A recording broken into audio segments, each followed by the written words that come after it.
സഹോദരങ്ങളെ, സൂറത്ത് നിസായിലെ 46-ാമത്തെ വചനാണ് ഞാൻ നിങ്ങളെ ഓർമ്മിക്കുന്നത്. 46, 47. ഇത് ഇന്ന് നമ്മൾ പറയുന്ന, നമ്മളെന്ന് പറയുമ്പോൾ ഇന്ന് പാരമ്പര്യമായി വിശ്വസിക്കുന്ന ആളുകൾ വുളുവിൻ്റെ ആയത്തുകൾ എന്ന് പറയുന്ന ആ ആയത്തുകൾക്ക് ശേഷം വരുന്ന വചനങ്ങളാണിത്.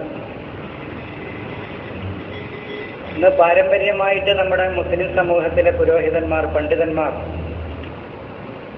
വുളു എന്ന ആചാരത്തിന്, അനുഷ്ഠാനത്തിന് തെളിവുണ്ടാക്കാൻ പറയുന്ന 2 വചനങ്ങളാണ്. ഒന്ന് 4:43, പിന്നെ ഒന്ന് 5:6. സൂറത്ത് അൽ-മാഇദയിലെ 6-ാമത്തെ വചനവും ഞാൻ ഇന്നിപ്പോൾ ഓതി കേൾപ്പിച്ച ഈ വചനത്തിന്റെ തൊട്ട് മുമ്പുള്ള വചനങ്ങളിലുമാണ് ആ കാര്യങ്ങൾ പറയുന്നത്. അത് നമ്മൾ പലപ്പോഴും വിശദീകരിച്ച് പഠിച്ച ഒരു വിഷയമാണ്. വുളു എന്ന് പറഞ്ഞാൽ എന്ന ഖുർആനിലെ ആ രൂപത്തിലല്ല എന്നുള്ളത്. വുളു എന്ന ഒരു പദം തന്നെ വിശുദ്ധ ഖുർആൻ ഉപയോഗിച്ചിട്ടില്ല. അംഗശുദ്ധി എന്ന് പറയുന്നത് നമ്മൾ മദ്രസയിലൊക്കെ പഠിച്ചിരുന്ന വാക്കാണത്. അൽ വുളു, അംഗശുദ്ധി. അങ്ങനെ അൽ വുളു എന്ന് പറയുന്ന ഒരു പദം പോലും വിശുദ്ധ ഖുർആനിൽ കാണാൻ കഴിയുകയില്ല. പിന്നെ ആ വചനത്തിൽ എന്താണ് 5:6-ലും 4:43 തയമ്മമിന്റെ രൂപം. തയമ്മം എന്ന് പറഞ്ഞാൽ തന്നെ ഉദ്ദേശിക്കുക എന്നേ അർത്ഥമുള്ളൂ.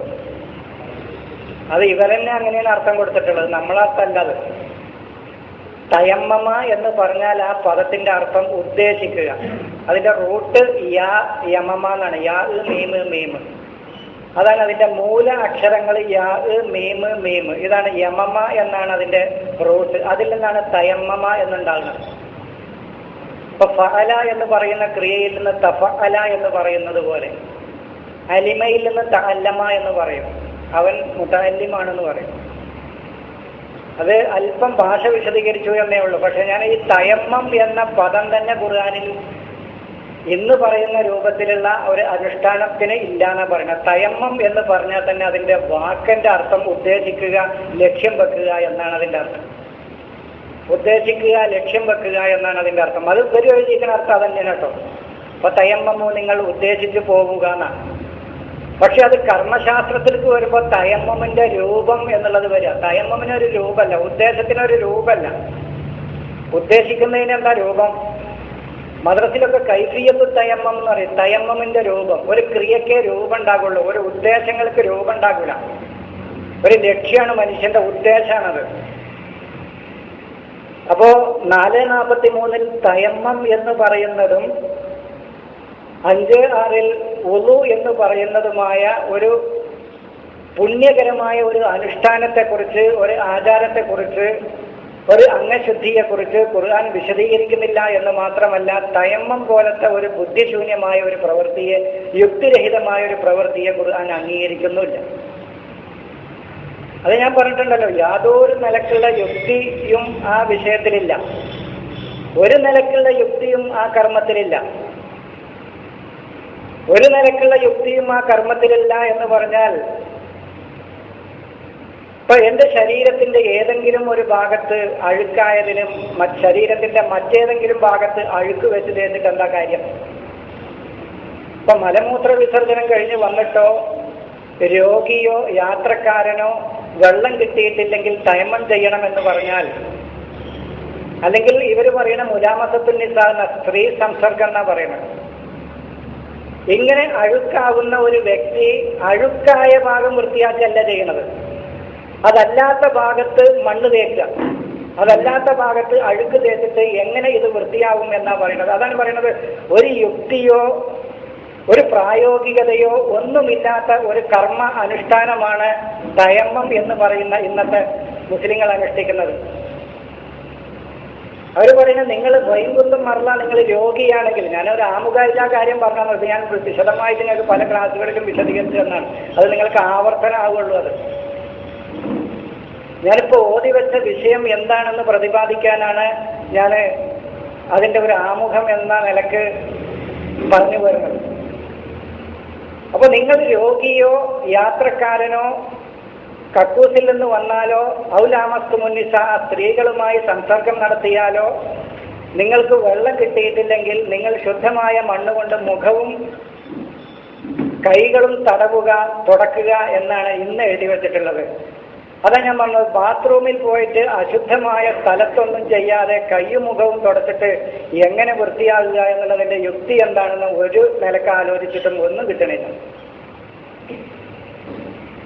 ഒരു നിലക്ക് ആലോചിച്ചിട്ടും അതിൻ്റെ യുക്തിയെക്കുറിച്ചോ അതിൻ്റെ പ്രായോഗികതയെക്കുറിച്ചോ ഒന്നുമില്ല. ഇപ്പോൾ ഒരാളെ ആക്രമിച്ച ആളെ ഒരു വ്യക്തി അക്രമം കാണിച്ചാൽ അവനല്ല ശിക്ഷ കൊടുക്കുന്നത്, അത് കണ്ടു നിന്നവനാ ശിക്ഷ കൊടുക്കുന്നത്. അതെങ്ങനെ ശരിയാവുന്ന ഞാൻ പറയണത്? അതുപോലെയാണത്. ഒരു മനുഷ്യൻ അക്രമം കാണിക്കുന്നു, പക്ഷേ അവിടെ എവിടെയോ ചുറ്റിപ്പറ്റി നിന്നതോ കണ്ടു നിന്ന് പിന്നെ ഒഴിഞ്ഞു നിന്നതോ അല്ലെങ്കിൽ ഇതൊന്നും അറിയാത്തതോ ആയ ഒരു വ്യക്തിയെ പിടിച്ച് ശിക്ഷിച്ചാൽ ഈ അക്രമിക്ക് എങ്ങനെ പ്രതികാരം ആവുമാവുന്ന, അതിനുള്ള പ്രതിഫലം എങ്ങനെയാവുന്ന ഞാൻ ചോദിക്കുന്നത്. എന്നതുപോലെയാണ് മലമൂത്ര വിസർജനം ചെയ്ത് അഴുക്കായ ആ ഭാഗങ്ങളിൽ ഒന്നും ചെയ്യാതെ ശരീരത്തിന്റെ മറ്റേതെങ്കിലും ഭാഗത്ത് മണ്ണ് തേച്ചത് കൊണ്ട് ഇത് എങ്ങനെ വൃത്തിയാവുമെന്നാ ചോദിക്കുന്നത്. നീ അതല്ല, മണ്ണ് ഇവർ പറയുന്ന വൃത്തിയാക്കാൻ കഴിവുള്ള നല്ല സാധനമാണ്. അത് ഈ പ്രകൃതിയിലൊക്കെ കുറെ ആൾക്കാർ മണ്ണ് തേച്ചിരിക്കാനല്ലാതെ മണ്ണുകൊണ്ട് വൃത്തിയാകുന്ന ഓരോ വസ്തു വൃത്തിയാക്കാനും ഓരോ സംഗതികളാണ്, ഓരോ വസ്തുക്കളാണ്. ഇപ്പൊ സ്വർണം വൃത്തിയാക്കാൻ വെള്ളം കൊണ്ട് പറ്റില്ല, വെള്ളം കൊണ്ട് കഴുകി വൃത്തിയാക്കാന്നല്ലാതെ അതിലെ മറ്റ് കലർന്ന വസ്തുക്കളൊക്കെ അതിൽ നിന്ന് ഇല്ലാതാക്കണമെങ്കിൽ അതിനെ ശുദ്ധീകരിക്കാൻ ഒരു വസ്തുണ്ട്. ഇങ്ങനെ ഓരോ വസ്തുവിനും ശുദ്ധീകരിക്കാൻ അതിൻ്റെതായ വസ്തുക്കൾ പ്രപഞ്ചത്തിലുണ്ട്. അഴുക്ക് ശുദ്ധിയാക്കാൻ പ്രഥമമായി ഉപയോഗിക്കേണ്ടത് വെള്ളം തന്നെയാണ്, അല്ലാതെ മണ്ണ് അല്ല. മണ്ണ് ജലത്തെ മണ്ണ് ശുദ്ധീകരിക്കുന്നുണ്ട്, പക്ഷെ അതിന് ഒരുപാട് പ്രോസസ്സുകൾ കഴിഞ്ഞിട്ടാണ്. നിരന്തരമായ ഒരുപാട് പ്രോസസ്സുകളിലൂടെ മാത്രമേ ജലം ശുദ്ധീകരിക്കപ്പെടുന്നുള്ളൂ. ഒറ്റയടിക്ക് മണ്ണിൽ നിന്നും ശുദ്ധീകരിക്കപ്പെടും. അതിന് കാലദൈർഘ്യം എടുക്കും, ഒരുപാട് പ്രോസസ്സുകളിലൂടെ കടന്നു പോകണം. എന്നാൽ തന്നെ ജലത്തെ വരെ മണ്ണ് ശുദ്ധീകരിക്കുള്ളൂ എന്നാ പറയുന്നത്. അപ്പോൾ മനുഷ്യ ശരീരത്തെ ശുദ്ധീകരിക്കാനുള്ളത് മണ്ണല്ല എന്നാണ് ഞാൻ പറയുന്നത്. ഒരു വസ്തു വിശിഷ്ടമായ വസ്തുവാണ് എന്ന് വിചാരിച്ചിട്ട് അതിന് ശുദ്ധീകരിക്കാൻ പറ്റുന്ന വസ്തു തന്നെ അതിന് ഉപയോഗിക്കാൻ പറ്റുള്ളൂ. ഇപ്പൊ തേന് ശുദ്ധമായ വസ്തുവാണെന്ന് വിചാരിച്ചിട്ട് മലമൂത്ര വിസർജനം ചെയ്തിട്ട് തേൻ ഉപയോഗിക്കാൻ പറ്റില്ല, വൃത്തിയാക്കാൻ. സംഗതി തേന് വളരെ വിശിഷ്ടമായ നല്ല ഔഷധ ഗുണമുള്ള സാധനമാണ്. പാല് വിശിഷ്ടമായ വസ്തുവാണെന്ന് വിചാരിച്ചിട്ട് അത് മലമൂത്ര വിസർജനം ചെയ്തിട്ട് അല്ലെങ്കിൽ കുളിക്കാനൊന്നും പാല് പറ്റൂല. അപ്പൊ ഒരു വസ്തു നല്ല വസ്തുവാണെന്ന് വിചാരിച്ചിട്ട് അതിന് വൃത്തിയാക്കേണ്ട വസ്തു കൊണ്ട് തന്നെ അത് വൃത്തിയാക്കണമെന്ന് ഞാൻ സൂചിപ്പിച്ചത്. അതിന് ഖുർആൻ ഞാൻ നിങ്ങളോട് പറഞ്ഞിട്ടുണ്ടല്ലോ. ഖുർആൻ ഏതെങ്കിലും ഒരു പ്രാദേശികമായി അല്ലെങ്കിൽ ഏതെങ്കിലും ഒരു കാലഘട്ടത്തിൽ ആളുകൾക്ക് വേണ്ടി അവതരിപ്പിക്കപ്പെട്ട ഗ്രന്ഥമല്ല ഇത്. അങ്ങനെ വരുമ്പോഴാണ് ഇതൊക്കെ വരുന്നത്. ഒരു പ്രദേശത്തുകാർക്ക് ഒരു കാലഘട്ടത്തിലെ ആളുകൾക്ക് അവതരിപ്പിക്കപ്പെട്ടതല്ല. ഈ ഖുർആൻ എന്ന് പറയുമ്പോൾ ആദം നബി മുതൽ അവസാനത്തെ മനുഷ്യനിൽ വരെ മാറ്റങ്ങൾ ഉണ്ടാക്കാനും പുതുമയുണ്ടാക്കാനും അവന്റെ ജീവിതത്തെ ബാധിക്കുന്നതുമായ പ്രശ്നങ്ങളാണ് ഈ ഖുർആനിന്റെ ചർച്ചാ വിഷയം. അത് ഒരു പ്രദേശത്തെ ഏതെങ്കിലും നാലാളുകൾക്ക് വേണ്ടി, ഒരു പ്രദേശത്തെ ഏതെങ്കിലും ആളുകളുടെ മലമൂത്ര വിസർജനത്തിന്റെ രീതിയെ പരാമർശിക്കുന്ന, അല്ലെങ്കിൽ ഏതെങ്കിലും ഒരു പ്രദേശത്തെ ആളുകൾ ചെയ്യുന്ന കർമ്മങ്ങളെക്കുറിച്ച് വിശദീകരിക്കുന്ന ഗ്രന്ഥമല്ല വിശുദ്ധ ഖുർആൻ എന്നുള്ളത് നമ്മൾ ഖുർആനെ കുറിച്ച് ആദ്യമായി മനസ്സിലാക്കേണ്ട തത്വമാണ് അത്. അപ്പോ ഞാൻ എവിടെയും സൂചിപ്പിക്കേണ്ടായി, രോഗിക്ക് ആശുപത്രികളിലൊക്കെ ഈ മെംസിലൊക്കെ ഓരോ റൂമിനും ഓരോ 30 ചാക്ക് മണ്ണ് കൊടുത്ത് വെള്ളം കിട്ടിയിട്ടില്ലെങ്കിൽ ടൈമം ചെയ്യാൻ. പിന്നെ യാത്രക്കാരന് എയർലൈൻസിലും അതുപോലെ തന്നെ കപ്പലിലും ബസ്സിലും കാറിലൊക്കെ ഓരോ ചാക്ക് മണ്ണ് കരുതുക. പിന്നെ ഔലാമസ്തു മുന്നിസാ എന്ന സ്ത്രീകളോട് സംസർഗം നടത്താൻ തന്നെ ബെഡ്റൂമിലൊക്കെ ഓരോ ചാക്ക് മണ്ണ് കൊടുക്കുന്നത് വൃത്തിയാകാൻ. എന്താണ് പറയുന്നത്? തീരെ ഒരു നിലക്കും പ്രായോഗികതയെക്കുറിച്ചോ ഇതിൻ്റെ ഇത് എത്രമാത്രം സമൂഹത്തിൽ പ്രാവർത്തികമാക്കാൻ പറ്റുന്ന കാര്യങ്ങളാണെന്ന് ഒന്നും ചിന്തിക്കാതെ അങ്ങോട്ട് പറയാം. അങ്ങനെ പറഞ്ഞിട്ട് ഖുർആനിന്റെ പ്രായോഗികതയെ, ഖുർആനിന്റെ സാർവലൗകികതയെ, ഖുർആന്റെ കാലാധിപത്യത്തെ ചോദ്യം ചെയ്യുന്ന രൂപത്തിൽ ഖുർആനിനെ വ്യാഖ്യാനിക്കാം. ഖുർആൻ ഒരു കാലാധിവർത്തിയായ, കാലങ്ങളൊക്കെ അതിജയിക്കുന്ന, അതാണ് കാലാധിവർത്തി. ഒരു കാലഘട്ടത്തിലെ ആളുകൾ എങ്ങനെ കക്കൂസിൽ പോയിരുന്നു, എങ്ങനെ കുളിച്ചിരുന്നു, അവർക്കനുസരിച്ച് ഒരു കിതാബ് ഇറക്കുന്നത്. ഞാൻ ഇപ്പോൾ ഇവിടെ വന്നപ്പോൾ പറഞ്ഞു, ഇവരുടെ ഇന്നത്തെ ഖുർആൻ പരിഭാഷയുടെ അവതരണം ഇങ്ങനെ കണ്ടു നോക്കി നമുക്ക് മനസ്സിലാകുക. കോടാനുകോടി വർഷമാണ് ലോകത്തെ ചരിത്രം. എത്ര കോടി വർഷം കഴിഞ്ഞിക്കണമെന്നൊരു അന്തമില്ല. ഇനി എത്ര കോടി വർഷം വരുന്നൊരന്തമല്ല. ഇത്രയും കോടാനുകോടി വർഷത്തിൽ 23 കൊല്ലം എന്ന് പറയുന്നത് ഒരു സൂചി കൊണ്ട് കുത്താനുള്ള ഇടം പോലുമില്ല ലോകത്തിന്റെ മനുഷ്യ ചരിത്രത്തിന്റെ കാലദൈർഘ്യം എടുത്താൽ. ഈ 23 കൊല്ലത്തിലെ വളരെ നിസ്സാരം, ഒരു സൂചി കൊണ്ട് കുത്താനുള്ള ഇടം കൂടി ഇല്ല ഈ 23 കൊല്ലം എന്ന് പറയുന്നത്. ഈ 23 കൊല്ലത്തിൽ അവിടുത്തെ ആളുകൾ എങ്ങനെ ബാത്റൂമിൽ പോയിരുന്നതെന്നോ, അവിടുത്തെ ആളുകൾ അള്ളെങ്ങനെ എത്തി നോക്കുക. ഇവര് പറയണ അള്ളെങ്ങനെ എത്തി നോക്കുക. ആയിഷയും മൈമൂനിപ്പം എന്താ പറയണു നോക്കുക. ആയിഷയും മൈമൂനിപ്പൻ ഇതിനെ കുറിച്ച് എന്തോ പറഞ്ഞു, അപ്പൊ ഒരായത്തിറക്കുക. അള്ളെങ്ങനെ എത്തി നോക്കാൻ ആയിഷയും മൈമൂനി എന്താ പറയണ, അപ്പൊ ഒരായത്തിറക്കുക. അള്ളെങ്ങനെ എത്തി നോക്കുക, എങ്ങനെയാ അവിടുത്തെ ആൾക്കാർ ബാത്റൂമിലേക്ക് പോണത്, അപ്പൊ ഒരായത്തിറക്കുക. അള്ളെങ്ങനെ എത്തി നോക്കുക, അവര് കക്ഷം പറിക്കുകയാണോ വടിക്കുകയാണോ, അപ്പൊ എന്നാ കക്ഷം പറിച്ചാൽ മതി, അല്ലെങ്കിൽ ഹദീസ് ഇറക്കുക. ഇങ്ങനെ നിസ്സാരം. പിന്നെ അതുപോലെ തന്നെ ആയിഷയുടെ വീട്ടിൽ ഇപ്പൊ എന്തൊക്കെ പാചകം ചെയ്തിരിക്കണമെന്ന് എത്തി നോക്കുക. അവിടെ ഇപ്പോ ഉള്ളിയും തക്കാളിയൊക്കെയാണ് വെച്ചിട്ടുള്ളത്, മീൻ വെച്ചിട്ടില്ല. എന്നാ മീൻ തിന്നോളി ഒരായത്ത്. ആയിഷാനെ ഏതോ ഒരു ചങ്ങായിയായിട്ട് അപവാദം ഉണ്ടാക്കി. അപ്പൊ ഇനിയിപ്പോ എന്താ ചെയ്യേണ്ടതെന്ന് അള്ളാഹു അന്തം വിട്ടിരിക്കുക. അന്നാ ഒരായത്തിറക്കുക, 4 സാക്ഷി ഉണ്ടെങ്കിൽ എറിഞ്ഞു വന്നോളി. ഇങ്ങനെ ഞാൻ പറഞ്ഞു, മതങ്ങൾ തന്നെ, ഇന്നത്തെ മതങ്ങൾ അങ്ങനത്തെ ഒരു പഠിച്ചവനാണെങ്കിൽ, ഞാൻ പറഞ്ഞു അങ്ങനത്തെ ഒരു പഠിച്ചവനാണെങ്കിൽ ആ പഠിത്തം ഇല്ലാതിരിക്കാൻ നല്ലത്.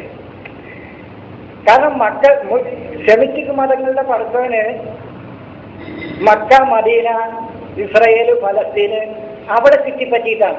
സെമിറ്റിക് മതം, ഇസ്ലാം മതം, ക്രിസ്തു മതം, ജൂതമതം, ഈ മതങ്ങളുടെ പഠിത്തവനും പഠിത്തവന്റെ വിഹാര കേന്ദ്രങ്ങളും, വിഹരിക്കുന്ന കേന്ദ്രങ്ങളും, ചുറ്റിപ്പറ്റി നടക്കുന്ന കേന്ദ്രങ്ങളും സംഭവങ്ങളും എവിടെയാണ്? Mecca, Medina, Saudi Arabia, Egypt, ഫലസ്തീന്, ഇതിന്റെ 4 ഓറാണ്. അതിന്റെ അപ്പുറത്തേക്ക് ഇപ്പൊ ഇവിടെ കോഴിക്കോട് ഇപ്പൊ ഒരു നബി വന്നു എന്ന് വിചാരിച്ചു. കോഴിക്കോട് നബി വന്ന മസൂർക്ക് എന്താ ചെയ്യണത്, സൈദലി എന്താ ചെയ്യണത്, സലീം എന്താ ചെയ്യണം, ഇങ്ങനെ എത്തി നോക്കിയിട്ടായിരുന്നു. ഇപ്പൊ അമേരിക്കൻ പ്രസിഡന്റ് എന്താ ചെയ്യണമെന്ന് ഈ ആൾക്കാർക്ക് അറിയില്ല. എന്തിന് ഈവൻ കേരളത്തിന്റെ മുഖ്യമന്ത്രി എന്താ ചെയ്യണമെന്ന് വരെ ഈ ആൾക്കാർക്ക് അറിയണില്ല. ഇതിലായത്തില്ല. ഈവൻ റഷ്യയിലത്തെ ആളെന്താണ്, അല്ലെങ്കിൽ ഇസ്രായേലിലെ നെതന്യാഹു എന്താ ചെയ്യണമെന്ന് അറിയില്ല, പഠിത്തവനറിയില്ല, അതിനായത്തില്ല. ഈ കോഴിക്കോടങ്ങാടിയിലെ 10 ആളുകള് ആയിഷയും മൈമൂനും സൈദലയും മറ്റേ പോക്കരും അയമോട്ടിയൊക്കെ എന്താ ചെയ്യണം, അതിനിങ്ങനെ ചുറ്റിപ്പറ്റി എത്തി നോക്കിയിട്ട് ഓനിക്കില്ല ആയത്. ഇവിടേക്ക് വന്നാല് പുണ്യം, ഇവിടെ പടച്ചോന്റെ കേന്ദ്രങ്ങൾ. ഇങ്ങനെ സെമിറ്റിക് മതങ്ങളുടെ പടച്ചോനും ആരാധനകളും അനുഷ്ഠാനങ്ങളും ഏകദേശം മക്കയും മദീനവും ഈ മാത്രം ചുറ്റിപ്പറ്റിയുള്ള ആരാധനാനുഷ്ഠാനങ്ങളും കാര്യങ്ങളുമാണ് അതിലുള്ളത്. ഇനി കിഴക്കൻ മതങ്ങളുണ്ട്. കിഴക്ക് ഹിന്ദു മതമൊക്കെ കിഴക്കിന്റെ മതങ്ങളാണ്. ഇതിങ്ങോട്ട് വന്നാല് ഈ ഹിമാലയൻ സാനുക്കളിലാണ്, ഗംഗ, യമുന, അവിടുത്തെ തിബത്ത്, അവിടുത്തെ പുണ്യകേന്ദ്രങ്ങൾ, അവിടെയാണ് കിഴക്കൻ മതങ്ങളുടെ പടച്ചോൻ ചുറ്റിപ്പറ്റി. അവിടെ വിഹാര കേന്ദ്രങ്ങൾ, പുണ്യകേന്ദ്രങ്ങൾ, പുണ്യസ്ഥലങ്ങൾ, അവിടെ പോയാൽ അള്ളാഹ്ക്ക് ഇഷ്ടം ഈ മതങ്ങളില്. ഇനി പടിഞ്ഞാറ് പോയാല് ഗ്രീക്ക്, റോമൻ, ഒളിമ്പസ് പോലെയുള്ള പ്രാന്തപ്രദേശങ്ങളിൽ അവിടെയാണ് അവരുടെ പടച്ചോൻ ഇരിക്കുന്നത്. അവിടെ പോയാല് പ്രത്യേകമായി പ്രസാദിക്കുന്ന പടച്ചോൻ, അവിടുത്തെ സംഭവ വികാസങ്ങൾ മാത്രം വിവരിക്കുന്ന കാര്യങ്ങൾ. ഇങ്ങനെ ഞാൻ പറയുന്നത്, ഇങ്ങനെ ഈ പ്രാദേശികമായ കാലികമായ വിഭജനം തന്നെ ദൈവത്തിന് അന്യമാണ് എന്നാ പറയുന്നത്. ഖുർആൻ പരിചയപ്പെടുത്തുന്ന സൃഷ്ടാവിന് ഇത് അന്യമാണ്. അതാണ് ഖുർആൻ പറയുന്നത്. പൂർവികരോട് പറഞ്ഞതല്ലാത്ത ഒന്നും നിങ്ങളോട് പറയുന്നില്ല. ഖുർആൻ പറഞ്ഞു, പൂർവികരോട് പറഞ്ഞ കാര്യം തന്നെയാണ് നിങ്ങളോടും പറയുന്നത്. അതാണ് ആദം നബിയുടെ കാലഘട്ടത്തിലുള്ള മനുഷ്യനും അവസാനം വരുന്ന മനുഷ്യനും അവന്റെ ജീവിതത്തെ മാറ്റിമറിക്കാൻ പറ്റുന്ന കാര്യങ്ങളെ ഖുർആനിൽ പറയാനുള്ളൂ. ആ കാര്യങ്ങളെ ഖുർആനിൽ സംസാരിക്കാനുള്ളൂ. അത് ഇവരെന്തായിരുന്നു, ഒരു പൊട്ടന്റെ വാപ്പുണ്ടായിരുന്നു മക്കത്ത്. മൂപ്പർക്ക് വഴിയിൽ പിന്നെ മലമൂത്ര വിസർജനം ചെയ്യലായിരുന്നു പണി. മൂപ്പര ഭാര്യക്ക് മലമൂത്ര വിസർജനങ്ങളൊക്കെ ഏറ്റിക്കൊണ്ടുവന്ന് വഴിയിലിടലായിരുന്നു പണി. അപ്പോൾ ഓലിക്കൊരു ആയത്തിറക്കി. എന്താ ഈ പൊട്ടന്റെ വാപ്പാന്നോ അങ്ങനെ ഒരാളുണ്ടായിരുന്നു. ഇവർ വ്യക്തിയെ ഇവർ പ്രതിഷ്ഠിക്കുകയാണ്. സത്യത്തിൽ അബൂലഹബ് എന്ന് പറയുന്നത് ഒരു പ്രതീകമായി പറയുന്നതാണ്. സമൂഹത്തിൽ കലാപങ്ങളോ ചിത്രങ്ങളോ അക്രമങ്ങളോ പ്രവർത്തിക്കുന്ന മനുഷ്യരെ കൂടെ ഒരു പ്രതീകമായിട്ട് പറഞ്ഞതാണ്, അല്ലാതെ ഒരു വ്യക്തിയല്ലാതെ. കാലാകാലങ്ങളിൽ ഏത് പ്രദേശത്തും സമൂഹത്തില് തീജ്വാലയും ലഹബ്, മനുഷ്യർക്കിടയിൽ അക്രമവും അനീതിയും ചൂഷണവും നടത്താൻ ഏത് കാലഘട്ടത്തിലും ഏത് സമൂഹത്തിലുണ്ടാകുന്ന ഒരു വ്യക്തിയെക്കുറിച്ച് ഖുർആൻ ഒരു പ്രതീകമായി ഒരു കാര്യം പറഞ്ഞു എന്നുള്ളൂ, അല്ലാതെ അങ്ങനെ. അപ്പൊ കഥ ഉണ്ടാക്കുക. അബൂലഹബ് എന്ന് പറയുന്ന ഒരാളുണ്ടായിരുന്നു. മൂപ്പര് ഭയങ്കര പണക്കാരനായിരുന്നു. ഭാര്യക്ക് മുള്ളേറ്റിങ്ങാണ്ട് വരലായിരുന്നു. കഴുത്തിൽ ഒരു കയറുണ്ടായിരുന്നു. ഇങ്ങനെ കഥ മെനയാം. അക്രമികളും ചൂഷകരും വഞ്ചകരുമായ ആളുകൾ, ആ ആളുകൾക്ക് മനുഷ്യർക്ക് സത്യത്തെക്കുറിച്ചും നീതിയെക്കുറിച്ചും ധർമ്മത്തെക്കുറിച്ചും ബോധം വന്നപ്പോൾ അവർക്ക് നീതി എന്തെന്ന് മനസ്സിലായി, അവർക്ക് സത്യമെന്തെന്ന് മനസ്സിലായി, ചൂഷണം എന്തെന്ന് മനസ്സിലായി, മനുഷ്യരുടെ അവകാശങ്ങൾക്ക് മേലുള്ള കടന്നുകയറ്റം എന്താണെന്ന് ആ സമൂഹത്തിന് ഈ ഖുർആനിന്റെ അവതരണത്തിലൂടെ അവർക്ക് മനസ്സിലാക്കാൻ കഴിഞ്ഞു. അപ്പോൾ ഇത്തരം ചൂഷകരും വഞ്ചകരും അക്രമികളുമായ ആളുകളുടെ സ്വാധീനവും പിന്തുണയും അവർക്ക് സമൂഹത്തിൽ നഷ്ടപ്പെട്ടു. അതാണ് അബൂലഹബിന്റെ ഏത് നശിക്കട്ടെ. അല്ലാതെ മൂപ്പർക്ക് രണ്ട് കൈ നല്ല ബലവത്തായ കൈ ഉണ്ടായിരുന്നു, അതിന് വാദം പിടിച്ചു. ആ വാദം പിടിച്ച് തളർന്നു. ഇങ്ങോട്ട് കഥ ഉണ്ടാക്കുക. അപ്പൊ എതെന്ന് പറഞ്ഞതാണ്, അവർക്ക് സമൂഹത്തിൽ ചൂഷകരും വഞ്ചകരും അക്രമികളുമായ ആളുകൾ, അവർക്ക് ഈ സത്യത്തെക്കുറിച്ച് ജനങ്ങൾക്ക് ബോധ്യം വന്നു. നീതി എന്താണെന്നും മനുഷ്യരുടെ അവകാശങ്ങൾ എന്താണെന്നും അവർ ചൂഷണം ചെയ്യപ്പെടുന്നത് ഏത് രംഗങ്ങളിലൊക്കെയാണ് ഞങ്ങൾ ചൂഷണം ചെയ്യപ്പെടുന്നത് എന്നും ഇതിനെക്കുറിച്ചൊക്കെയുള്ള ബോധം ആ സമൂഹത്തിന് ഈ ഖുർആനിന്റെ അവതരണത്തിലൂടെ ജനങ്ങൾക്ക് ബോധ്യം വന്നപ്പോൾ ഇത്തരം ആളുകളുടെ അബൂലഹബുമാരുടെ പിന്തുണയും അവർക്കുള്ള അധികാരവും സമൂഹത്തിൽ നിന്ന് നഷ്ടപ്പെട്ടു, നശിച്ചുപോയി എന്ന് ഈ പറഞ്ഞതിനെ രണ്ട് കൈയാക്കി മാറ്റി. ഇങ്ങനെ പ്രതീകമായിട്ട് ഖുർആൻ പറഞ്ഞ കാര്യങ്ങളൊക്കെ ഇവരെന്തായി, അതൊക്കെ മെറ്റീരിയലായിട്ടോ ഒരു പ്രാദേശികമായിട്ടോ ചില വ്യക്തികളിലേക്കോ ഈ വചനങ്ങളെ ഇവർ ചേർത്ത് പറഞ്ഞു. അതാ ഖുർആനും ദീനും മതവും തമ്മിലുള്ള വ്യത്യാസം ഞാനൊരു സ്ഥലത്ത് പറഞ്ഞു. അതിനിവിടെ ആവർത്തിക്കുന്നില്ല. ഞാൻ എവിടെ പറഞ്ഞാലും ചിലപ്പോൾ നിങ്ങളത് കേട്ടിട്ടുണ്ടാവും. അതിൽ ഒരു പോയിന്റ് മാത്രം ഞാൻ പറയാം.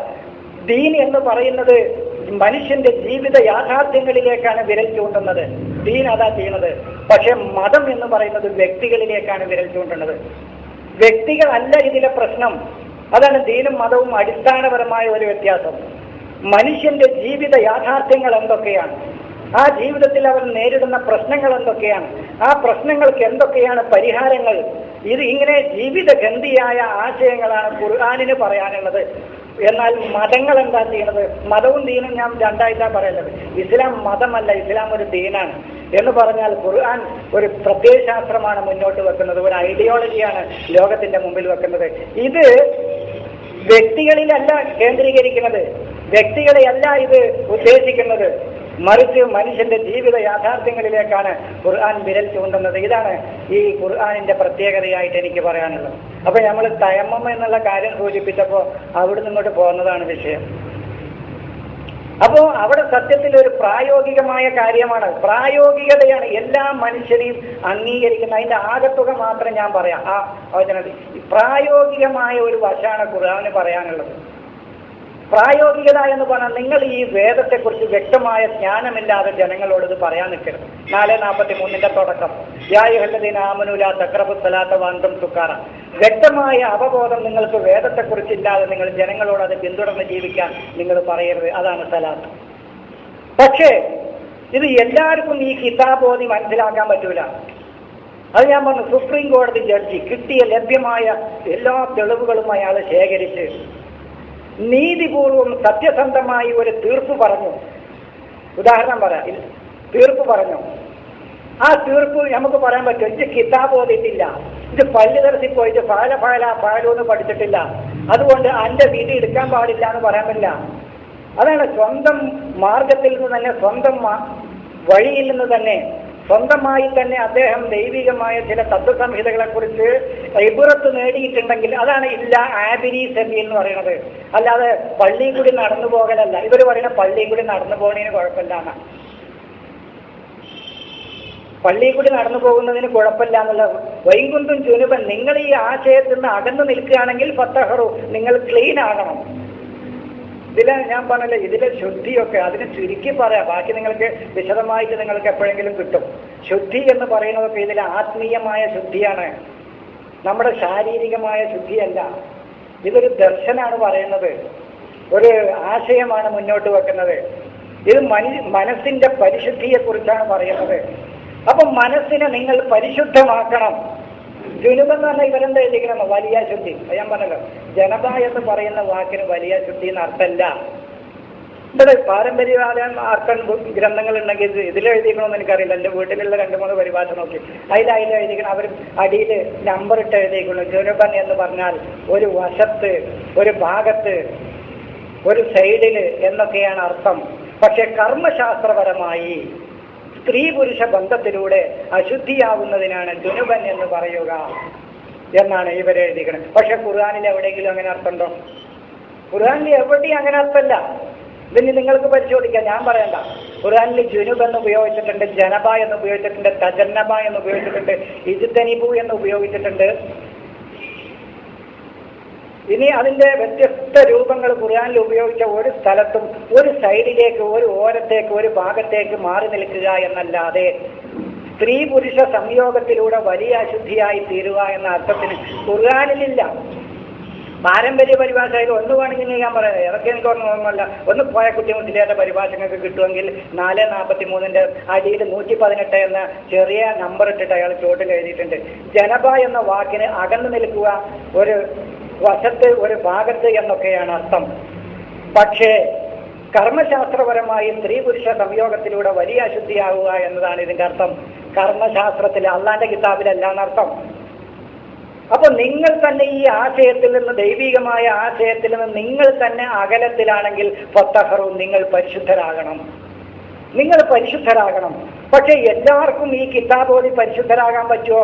ഏതെങ്കിലും ഒരു, അതിനാ ഞാൻ പറഞ്ഞ സുപ്രീം കോടതി ജഡ്ജി നീതിപൂർവം ഒരു വിഷയത്തിൽ സത്യസന്ധമായി നീതിപൂർവം അയാൾ ഒരു പാർഷ്വാലിറ്റി ഇല്ലാതെ നീതിയെക്കുറിച്ച് അയാൾക്ക് വ്യക്തമായ ഒരു അവബോധം അയാൾ പഠിച്ച ഗ്രന്ഥങ്ങളിൽ നിന്നും അയാൾ നേടിയ വിജ്ഞാനങ്ങളിൽ നിന്നും ആർജിച്ച് നീതിപൂർവം ഒരു തീർപ്പ് കൽപ്പിച്ചാൽ പറ്റൂല, നീ പള്ളി നിർത്തി പോയിട്ട് കിതാബ് ഓതിയിട്ട് എൻ്റെ നീതി എടുക്കുള്ളൂ എന്ന് പറയാൻ പറ്റൂല. അയാൾക്ക് പറയാം, അയാൾക്ക് വേണമെങ്കിൽ നീതിയെക്കുറിച്ച് അയാൾ നേടിയ വിജ്ഞാനം അനുസരിച്ച് പറയാനാ.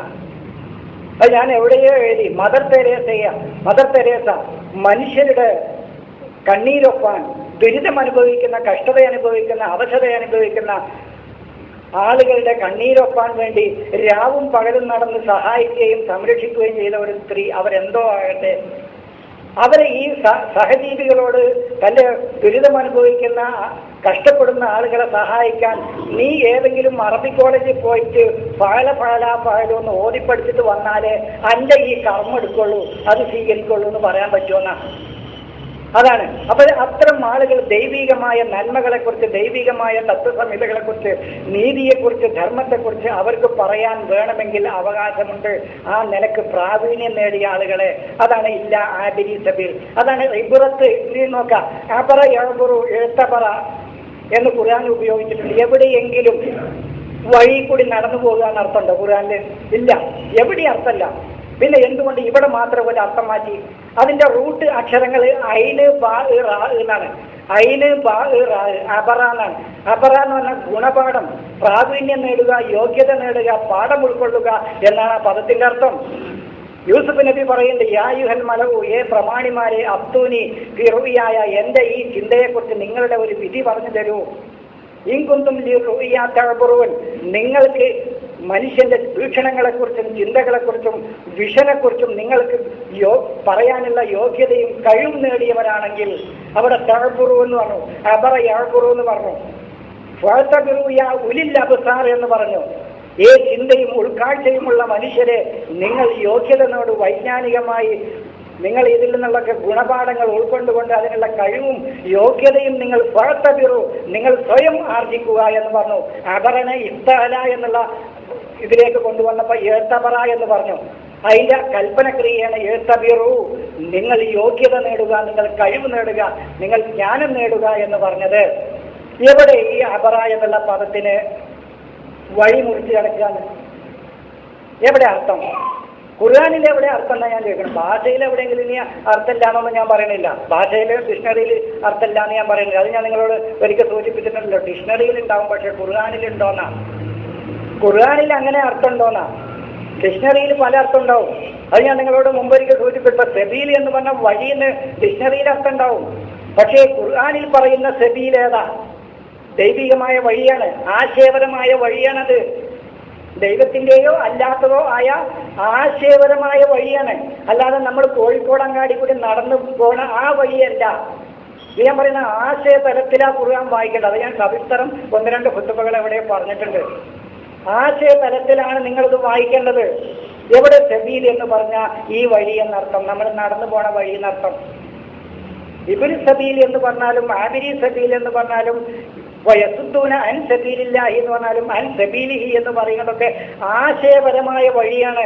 ആ വഴിയിൽ നിന്നാണ് ആളുകളെ തടയുന്നത്. അല്ലാതെ പാലക്കാട്ടേക്ക് പോകണതോ കോഴിക്കോട്ടേക്ക് പോകണതോ കണ്ണൂർക്ക് പോകണതോ തടഞ്ഞു നിർത്തല്ല, മറിച്ച് ദൈവികമായ വഴിയിൽ നിന്നാണ് തടയുന്നത്. ആ വഴിയിലാണ് ഇവൻ പ്രാവീണ്യം നേടുന്നതും യോഗ്യത നേടുന്നതും. ആ വഴിക്ക് വേണ്ടി പ്രവർത്തിക്കുകയും അതിൻ്റെ പുനരുദ്ധാരണത്തിനും അതിൻ്റെ പരിഷ്കരണത്തിനും വേണ്ടി പ്രവർത്തിക്കുന്ന ആളുകളാണ് ഇബ്നു സബീൽ എന്ന് ഞാൻ പറഞ്ഞു. അതാണ് ഇബ്നു സബീൽ. അല്ലാതെ വഴി കൂടി നടന്നു പോണ കുട്ടികളല്ല. അല്ല, വഴി കൂടി നടന്നു പോകുന്ന കുട്ടികൾക്കല്ല ഇബ്നു സബീൽ എന്ന് പറയുക, മറിച്ച് ദൈവികമായ വഴിയെ അതിൻ്റെ നിർമ്മാണത്തിന് വേണ്ടി, അതിൻ്റെ പരിഷ്കരണത്തിന് വേണ്ടി, അതിൻ്റെ പുനരുദ്ധാരണത്തിന് വേണ്ടി, ഒരു സമൂഹത്തെ ഈ വഴിയിലൂടെ പരിഷ്കരിച്ചെടുക്കുന്നതിന് വേണ്ടി രാപ്പകൽ അധ്വാനിക്കുന്ന ചങ്കൂറ്റമുള്ള ആളുകളാണ് ഇബ്നു സബീൽ എന്ന് ഞാൻ പറഞ്ഞു. അതാണ് ഇബ്നു സബീൽ. അപ്പോൾ അസബീൽ എന്ന് പറഞ്ഞാൽ എവിടെ? ഇതിൽ ഈ നമ്മൾ നടന്നു പോണ വഴി എന്നർത്ഥം. അപ്പോൾ ഖുർആനിനെ നമ്മൾ ആ തലത്തിൽ തന്നെ വായിച്ചാലേ ഇത് മനസ്സിലാവുള്ളൂ. അപ്പൊ ഞാൻ പറയുന്നത് മനുഷ്യരെ എല്ലാവരെയും പരിഗണിച്ചുകൊണ്ടാണ് ഖുർആൻ പറയുന്നത്. എല്ലാവർക്കും ഈ കിതാബ് ഓതി കിട്ടണമെന്നില്ല. എന്നാൽ ദൈവികത ചില വ്യക്തികളിൽ അവൻ നേടിയ വിജ്ഞാനത്തിൽ നിന്ന് തന്നെ ദൈവികത ഒരാൾക്ക് കിട്ടിയിട്ടുണ്ടെങ്കിൽ, ദൈവികത എന്ന് പറഞ്ഞാൽ സത്യത്തെക്കുറിച്ച്, നീതിയെക്കുറിച്ച്, ധർമ്മത്തെക്കുറിച്ച്, ശരിയെക്കുറിച്ച്, തന്റെ സഹജീവികളോടുള്ള കാരുണ്യം, അതാണ് മൗലിക തത്വങ്ങൾ. ഇത് ആചാരങ്ങളാണ് മതം എന്ന് കാണുമ്പോഴാണ് അത് മനസ്സിലാണെങ്കിൽ കിതാബിനെ ഓതണ്ടെന്ന് അറിയുന്നത്. ആചാരങ്ങളിലേക്ക് പോകുമ്പോഴാണ് ഈ മനസ്സിലാകണമെങ്കിൽ കിതാബ് ഓതണ്ടെന്ന് പറയുന്നത്. ആചാരങ്ങളിൽ നിന്ന് മാറി ഖുർആൻ മൂല്യങ്ങളിലേക്ക്, മനുഷ്യന്റെ ജീവിതത്തിൽ വരുന്ന അടിസ്ഥാന തത്വസംഹിതകളാണ് മതം എന്ന് ദീൻ എന്നുകൊണ്ട് ഉദ്ദേശിക്കുന്നത് എന്ന ആ തരത്തിലേക്ക് വന്ന് നോക്കാൻ. അപ്പോൾ അവിടെ വന്നപ്പോൾ പറഞ്ഞു എങ്ങനെ ഈ മനുഷ്യരെ ഒന്നിപ്പിക്കാൻ കഴിയും? എങ്ങനെ? മതമായി നിൽക്കുന്നിടത്തോളം കാലം ലോകത്തെ ഒന്നിപ്പിക്കാൻ കഴിയില്ല. എങ്ങനെ ഒന്നിപ്പിക്കാൻ കഴിയാം? സുന്നിയുടെ ആചാരമല്ല മുജാഹിദിന്റെ ആചാരമല്ല ജമാഅത്തിന്റെ ആചാരമല്ല ഖാദിയാനിക്ക്, മുസ്ലിമിന്റെ ആചാരമല്ല ഹിന്ദുവിന്റെ ആചാരമല്ല ക്രിസ്ത്യാനിയുടെ ആചാരമല്ല ജൂതന്, അമേരിക്കക്കാരന്റെ ആചാരാനുഷ്ഠാനമല്ല ഇന്ത്യക്കാരന്റെ ആചാരാനുഷ്ഠാനമല്ല സൗദിക്ക്. എങ്ങനെ ഈ ലോകത്തെ ഒന്നിപ്പിക്കുന്ന ആൾ പറയണത്? ഒരിക്കലും ഒന്നിക്കൂല. ആചാരാനുഷ്ഠാനങ്ങളുടെ മതം കൊണ്ട് ലോകം ഒന്നിപ്പിക്കുക എന്ന് പറയുന്നത് ഒരു സ്വപ്നം മാത്രമാണ്. ഒരിക്കലും ഒരു ലോകം പോയിട്ട് ഒരു വീട് ഒന്നിപ്പിക്കാൻ കഴിയില്ല. പക്ഷേ ഖുർആൻ പറയുന്ന അടിസ്ഥാനപരമായ മൂല്യങ്ങളിലേക്ക് വന്നാലല്ലാതെ ലോകത്തെ ഒന്നിപ്പിക്കാൻ കഴിയില്ല. സത്യത്തെക്കുറിച്ച് നീതി എന്നുള്ളത് ആദം നബിയുടെ കാലത്ത് നീതിയും ഇന്നത്തെ നീതിയും അവസാന കാലഘട്ടത്തിൽ വരുന്ന മനുഷ്യന്റെ നീതിക്ക് ഒരൊറ്റ മുഖമേ ഉള്ളൂ. അതിന് വൈവിധ്യങ്ങളില്ല. പിന്നെ അതിന് വൈവിധ്യങ്ങൾ വരണമെങ്കിൽ അവിടെ അനീതി നീതിയായിട്ട് അവതരിപ്പിക്കേണ്ടി വരും. അല്ലാതെ നീതിക്ക് 2 മുഖം കാണാൻ സാധ്യമല്ല. ഒരു അനീതിയെ തനിക്ക് വേണ്ടി നീതിയായിട്ട് അവതരിപ്പിക്കലല്ലാതെ നീതിക്ക് 2 മുഖമില്ല. ശരിക്ക് സത്യത്തെക്കുറിച്ച് പരമമായ സത്യം, അതാണ് പറഞ്ഞ മതത്തിൽ സത്യങ്ങൾ ഒരുപാടുണ്ടാവുമെന്ന് ഞാൻ പറഞ്ഞു. പക്ഷേ ദീനിൽ ഒറ്റ സത്യമേ ഉള്ളൂ. അത് ദൈവികമായ ഏക സത്യം. അതിന് ഒറ്റ സത്യമേ ഉള്ളൂ. അതാണ് അൽ ഹഖ്. പരമമായ ഒരു സത്യമേ ദീനിലുണ്ടാവൂ. പക്ഷെ മതത്തിൽ ഒരുപാട് സത്യങ്ങളുണ്ടാവും, അതുപോലെ തെറ്റുകളും ഉണ്ടാവും. അതാണ് മതത്തിന്റെ. അതിന് കാരണം ഇമാമുകളുടെ മതം എന്ന് പറഞ്ഞാൽ തന്നെ ഞാൻ പറഞ്ഞ അഭിപ്രായം എന്നാണ്. അഭിപ്രായം എന്നാണ് മതം എന്ന് പറഞ്ഞാൽ തന്നെ. അപ്പൊ ഇമാമുകളുടെ അഭിപ്രായം, പ്രവാചകന്റേതെന്ന് ആരോപിക്കപ്പെട്ട അഭിപ്രായങ്ങൾ, അതുപോലെ തന്നെ ഓരോ വ്യക്തികളുടെ അഭിപ്രായങ്ങൾ, അതിൽ ശരികൾ കുറെ ഉണ്ടാകാം, അത് ആപേക്ഷികവുമാണ്. പക്ഷേ ഖുർആനിൽ ശരി ഒന്നേ ഉള്ളൂ, അത് ആപേക്ഷികതകൾക്ക് അപ്പുറത്താണ്. ആപേക്ഷികതയില്ല അതിന് മക്കത്തൊരു ശരി, മദീനത്തൊരു ശരി, ഇന്ത്യയിലൊരു ശരി, 6-ാം നൂറ്റാണ്ടിലൊരു ശരി, 7-ാം നൂറ്റാണ്ടിൽ മറ്റൊരു ശരി, 18-ാം നൂറ്റാണ്ടാവുമ്പോൾ ആ ശരി, ഇങ്ങനെ ആപേക്ഷികതകൾക്ക് അപ്പുറത്താണ് ഖുർആനിന്റെ ശരി, ഖുർആനിന്റെ നീതി, ഖുർആനിന്റെ ധർമ്മം. അതാണ് ദൈവികമായ ധർമ്മവും നീതിയും. ഇത് കുറച്ച് താത്വികമായി പോയോ എന്ന് സംശയിക്കാണ്. അപ്പൊ ഇനി താഴെ ഇറങ്ങി വരാം, ലേശം മുകളിൽ പോയി. അപ്പൊ ഞാൻ പറയുന്നത് എല്ലാവരെയും പരിഗണിച്ചുകൊണ്ടാണ് ഖുർആൻ സംസാരിക്കുന്നതെന്നാണ്. അപ്പോൾ ഒരാൾക്ക് ഈ കിതാബ് ഓതിയിട്ടുണ്ടെങ്കിലും അവന് ശരിയെക്കുറിച്ച് ബോധമുണ്ടെങ്കിൽ, തൻ്റേതായ ഫീൽഡിൽ നിന്ന്, തൻ്റേതായ വഴിയിൽ നിന്ന് അവൻ ഇബ്രത്ത് നേടിയിട്ടുണ്ടെങ്കിൽ, അതാണ് ഇബ്രത്ത്. ഇന്ന ഫീ ദാലിക ഇബ്രത്തല്ലി ഉലിൽ അൽബാബ്. ജ്ഞാനമുള്ളവർക്ക്, അറിവുള്ളവർക്ക് അതിൽ നല്ല ദൃഷ്ടാന്തമുണ്ട്, ഗുണപാഠമുണ്ട് എന്ന് ഖുർആൻ പറയുന്നത്. അതാണ് സ്വന്തമായ ഫീൽഡിൽ അവനെയും മാറ്റി നിർത്തി. ഇനി നിങ്ങൾ തന്നെ ഇത് പഠിച്ചുകൊണ്ടിരിക്കാം, പക്ഷെ നിങ്ങൾക്ക് ജീവിതത്തിൽ വരുന്ന വൈകല്യങ്ങൾ, അതാണ് മരീതും സഫറും ഔജാഹദും മിങ്കുമ്മിനുമായിട്ട് നിങ്ങൾക്ക് തന്നെ അങ്ങനത്തെ ഒരു വൈകല്യങ്ങൾ വന്നു, പക്ഷെ നിങ്ങൾക്കിത് കിട്ടാനുമില്ല. അപ്പൊ നിങ്ങൾ എന്ത് ചെയ്യണം? നിങ്ങൾ തന്നെ സ്വയം ആരെയും ചതിക്കാനോ വഞ്ചിക്കാനോ ചൂഷണം ചെയ്യാനോ മറ്റെന്റെ അവകാശങ്ങൾ കവർന്നെടുക്കാനോ ഒന്നുമല്ല. ഉന്നതമായ ഒരു തത്വസംഹിത, ഉന്നതമായ ഒരു കാര്യം നിങ്ങൾ നിങ്ങളുടെ മനസ്സിൽ ഓരോ ഡീലിങ്ങുകളിലും ഓരോ ഇടപെടലുകളിലും നിങ്ങൾ തന്നെ ഉദ്ദേശിക്കുക. അതാണ് തയമ്മു സഈദൻ തയ്യിബൻ. നിങ്ങൾ തന്നെ ഉദ്ദേശിക്കുക. എന്താ നോക്കൂ, മാറ്റി നിർത്താൻ എല്ലാവർക്കും സാധ്യമായ വഴികളാണ് പറഞ്ഞു തരുന്നത്. ഇത് പറയണം, ഇത് വ്യക്തമായി ഇതറിയാതെ നിങ്ങൾ പറയരുത്. എന്നാൽ ഇതൊന്നും കിട്ടാത്ത ഒരാൾക്ക് ഇതിനെക്കുറിച്ച് ബോധമുണ്ടെങ്കിലോ അവന്റെ ഫീൽഡിൽ നിന്ന് പറഞ്ഞോട്ടെ, കുഴപ്പമില്ല. ഇനി ഇത് നിങ്ങൾക്ക് കിട്ടി, പക്ഷെ ചില പ്രശ്നങ്ങൾക്കൊന്നും നിങ്ങൾക്ക് വേണ്ടത്ര ഇല്ല, മരിയിലാണ് നിങ്ങൾ സഫറിലാണ്, നിങ്ങൾ താഴെ ആശയരംഗത്ത് താഴെ തട്ടിൽ നിന്ന് ഇപ്പോൾ എത്തിയിട്ടുള്ള ഉന്നതമായ ഈ മൂല്യത്തെ ഉൾക്കൊള്ളാനുള്ള ഇതായിട്ടില്ല, അല്ലെങ്കിൽ വിശ്വാസപരമായ ദൗർബല്യങ്ങളെ അതിജീവിച്ചിട്ട് നേരിയ തോതിൽ നിങ്ങൾ അതിജീവിച്ചിട്ടേ ഉള്ളൂ. അപ്പോൾ നിങ്ങൾക്ക് ഈ വേണ്ടത്ര ജ്ഞാനം ഇതിനെക്കുറിച്ച് ലഭ്യമായിട്ടുമില്ല. അപ്പോൾ നീ എന്താ ചെയ്യാം? അവനുണ്ട് സൊല്യൂഷൻ, അവനുണ്ട് പരിഹാരം. എന്താ പരിഹാരം? നിങ്ങൾ തന്നെ ഒരു ഡീലിങ്, ഒരു ക്രിയ, ഒരു പ്രവൃത്തി നിങ്ങൾ തന്നെ ചെയ്യുമ്പോൾ നിങ്ങളുടെ മനസ്സിൽ ഉന്നതമായ ചിന്തയായിരിക്കണം. അതാണ് ഇപ്പൊ തയമ്മു സഈദൻ തയ്യിബൻ, അത്യുന്നതവും, അതാണ് സഈദ്, അത്യുന്നതിയിലുള്ളതും തയ്യിബൻ പരിശുദ്ധവുമായ ഒന്നിനെ നിങ്ങൾ ലക്ഷ്യം വെക്കുക. ചതിക്കാനാകരുത്, വഞ്ചിക്കാനാകരുത്, ചൂഷണം ചെയ്യാനാകരുത്, ആക്രമിക്കാനാകരുത്. നിങ്ങളുടെ മനസ്സിലുള്ള ഉദ്ദേശം ഉന്നതമായിരിക്കണം. എന്നിട്ട് അതുകൊണ്ട് നിങ്ങളുടെ ചിന്തകളെയും നിങ്ങളുടെ കർമ്മങ്ങളെയും നിങ്ങളുടെ പ്രവർത്തനങ്ങളെയും നിങ്ങൾ തുടച്ചു മിനുക്കി ശക്തി കൊടുക്കുക. അതാണ് വംസഹോബി വുജൂഹിക്കും വായിദിയക്കും. എവിടെ ഇവർക്ക് ഇവിടെ വരുമ്പോൾ മാത്രം ഈ മുഖാകണം. ഖുർആനിൽ ബാക്കി ഒരു സ്ഥലത്തും വുജൂഹ് എന്ന് പറഞ്ഞാൽ ഈ മുഖാണെന്ന് വരന്നെ പറയുന്നില്ല. ഫഅഖീമു വുജൂഹക്കും ഇൻദ കുല്ലി മസ്ജിദ് എന്ന് പറഞ്ഞാൽ അത് മുഖമല്ല. കാരണം എല്ലാ പള്ളി കാണും, ഇവരുടെ പള്ളി എന്നുള്ള അർത്ഥം എടുത്താൽ തന്നെ എല്ലാ പള്ളി കാണുമ്പോഴും അങ്ങോട്ട് തിരിഞ്ഞിക്കുക എന്നുള്ളത് പ്രായോഗികമല്ല. അവിടെ നമ്മുടെ വീക്ഷണങ്ങളും നമ്മുടെ ചിന്തയും തന്നെയാണ്, അവിടെ ശരിയാണ്. അപ്പൊ ഇനി വജ്ഹത്ത് വജ്ഹിയ, അവിടെ മുഖമാണോ? അല്ല. കാരണം അള്ളാഹു എവിടേക്കാ തിരിക്കണു? അള്ള ഇന്നീ വജ്ഹത്ത് വജിഹിയ പത്രസമാവാത്തി വല്ല ആകാശഭൂമികളെ സൃഷ്ടിച്ച എന്റെ രക്ഷിതാവിലേക്ക് ഞാൻ എന്റെ മുഖത്തെ തിരിച്ചിരിക്കുന്നു എന്ന് പറഞ്ഞാൽ രക്ഷിതാവ് എവിടെ തിരിക്കാൻ? ഇപ്പൊ ഞാൻ നിങ്ങളിലേക്ക് തിരിഞ്ഞു നിൽക്കണമെന്ന് പറഞ്ഞാൽ നിങ്ങൾ എന്റെ ബാക്കിലില്ലാത്തതുകൊണ്ടാണ്. പക്ഷെ സൃഷ്ടാവ് എവിടെ തിരിഞ്ഞു നിൽക്കാൻ? അപ്പൊ ഇവർ പറഞ്ഞു അവിടെ വജ്ഹല്ല, അവിടെ വീക്ഷണം തന്നെയാണ്. പിന്നെ എന്താണ്? വേറൊരായത്ത്, നിന്റെ മുഖത്തെ മതത്തിലേക്ക് ശരിയാക്കുക. ഏതൊരു കർമ്മം ചെയ്യുമ്പോഴും ഉദ്ദേശ ലക്ഷ്യങ്ങൾ വളരെ കറക്റ്റാക്കി ചൊവ്വാക്കിക്കൊണ്ട് ആ പ്രവർത്തനങ്ങളിൽ നിങ്ങൾ മുന്നേറുക. അത് നിങ്ങളും ചെയ്തുകൊണ്ട് ഏത് കർമ്മം അതിൽ നിന്ന് നിരാശ വരരുത്, കറക്റ്റാക്കുക. ഇത് ഞാൻ വിജയിക്കുന്നില്ല, ഉറച്ചത് ആ തീരുമാനവുമായി. അത് വളരെ വിശദീകരിക്കേണ്ട ഒരു ആയത്താണത്. എന്താണ്? വാഖീമു വുജൂഹക്കും ഇൻദ കുല്ലി മസ്ജിദെന്നും വാഖീം വജ്ഹക ലിദ്ദീൻ എന്നുള്ളതൊക്കെ വളരെ സവിസ്തരം ശാസ്ത്രീയമായി മനുഷ്യന്റെ സൈക്കോളജിയുമായി ബന്ധപ്പെട്ട് വളരെ വിശദീകരിക്കേണ്ട ഒരു ആയത്താണത്. പക്ഷെ നിങ്ങളുടെ ലക്ഷ്യം കറക്റ്റാക്കിക്കൊണ്ട് ഒരു പ്രവർത്തനം, അതാണ് ലക്ഷ്യമാണ് അവിടെ വജഹ്. വജഹി റബ്ബിക, നിന്റെ രക്ഷിതാവിന്റെ മുഖം മാത്രം ബാക്കിയാവും എന്ന് പറഞ്ഞ കയ്യും കാലും മുഖവും കയ്യും കാലും തലയും ഉടലും ബാക്കിയുള്ളതൊക്കെ നശിച്ചു പോകുന്നല്ല. ഇവിടെ ദൈവികമായ വീക്ഷണങ്ങളും ഉദ്ദേശങ്ങളും ലക്ഷ്യങ്ങളും മാത്രമേ ഇവിടെ അവശേഷിക്കുന്ന. ഖുർആനിൽ എവിടെ വജഹിന്?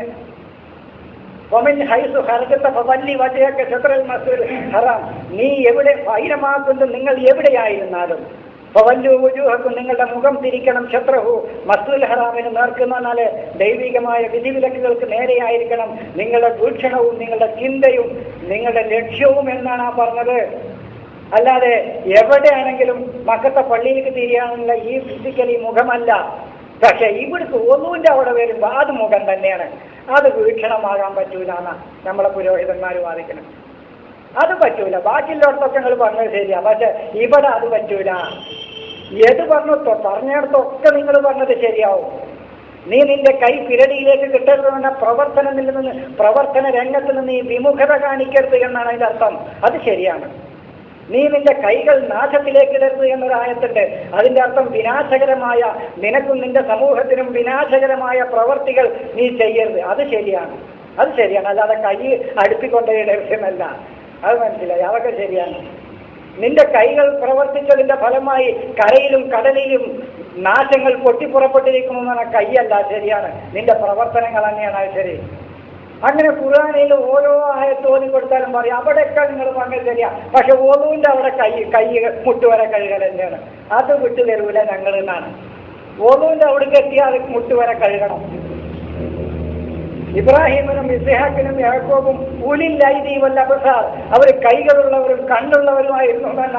അത് സമൂഹത്തിൽ പ്രവർത്തനശേഷിയും പ്രവർത്തന സ്വാധീനവും, സമൂഹത്തിനിടയിൽ നല്ല സ്വാധീനമുള്ള ആളുകളായിരുന്നു അവർ. ദന്തഗോപുരങ്ങളിൽ നിന്ന് ആശയങ്ങൾ അടിച്ചുവിട്ട ആളുകളായിരുന്നില്ല. സമൂഹത്തിൽ നല്ല സ്വാധീനവും പ്രവർത്തന പാഠവും പ്രവർത്തന ശേഷിയുമുള്ള ആളുകളായിരുന്നു. ജനസമൂഹത്തിൽ ഇറങ്ങി അവർ പ്രവർത്തിക്കുന്നവരായിരുന്നു. കാര്യങ്ങളെക്കുറിച്ച് അവർക്ക് അബ്സാർ, ഉൾക്കാഴ്ചയുള്ളവരായിരുന്നു അവർ എന്ന് പറഞ്ഞാൽ അത് ശരിയാണ്. അതൊക്കെ ശരിയാണ്, അത് എല്ലാം ശരിയാണ്. പക്ഷേ ഫൗസിലോ ഉജൂഹക്കും വൈദിയക്കും എന്ന് പറഞ്ഞത് അത് മുട്ടുവരെ കഴുകാൻ തന്നെയാണ്. അത് നിങ്ങളുടെ വീക്ഷണങ്ങളും ചിന്തകളും നിങ്ങളുടെ പ്രവർത്തനങ്ങളെയും നിങ്ങൾ കഴുകി ക്ലീനാക്കണം. അത് സമൂഹത്തിന് ദോഷകരമാക്കാത്ത രൂപത്തിൽ അത് ശരിയാവില്ല എന്നാ പറയുന്നത്. അത് ശരിയാവില്ല. അവിടെ നമുക്ക് കൈ തന്നെ നമുക്ക് ഇതാണ്. ഇവിടെ ബാക്കിയുള്ളവർക്കൊക്കെ അവർ സമ്മതിക്കും. ബാക്കിയുള്ള ഏത് ഐത് യഥാനിന്ന് പറഞ്ഞതൊക്കെ അവർ സമ്മതിക്കും. പക്ഷെ ഇവർക്ക് വരുമ്പോൾ അപ്പൊ കാണാൻ അവർ കൈയും കാലും പറക്കലവർക്ക്.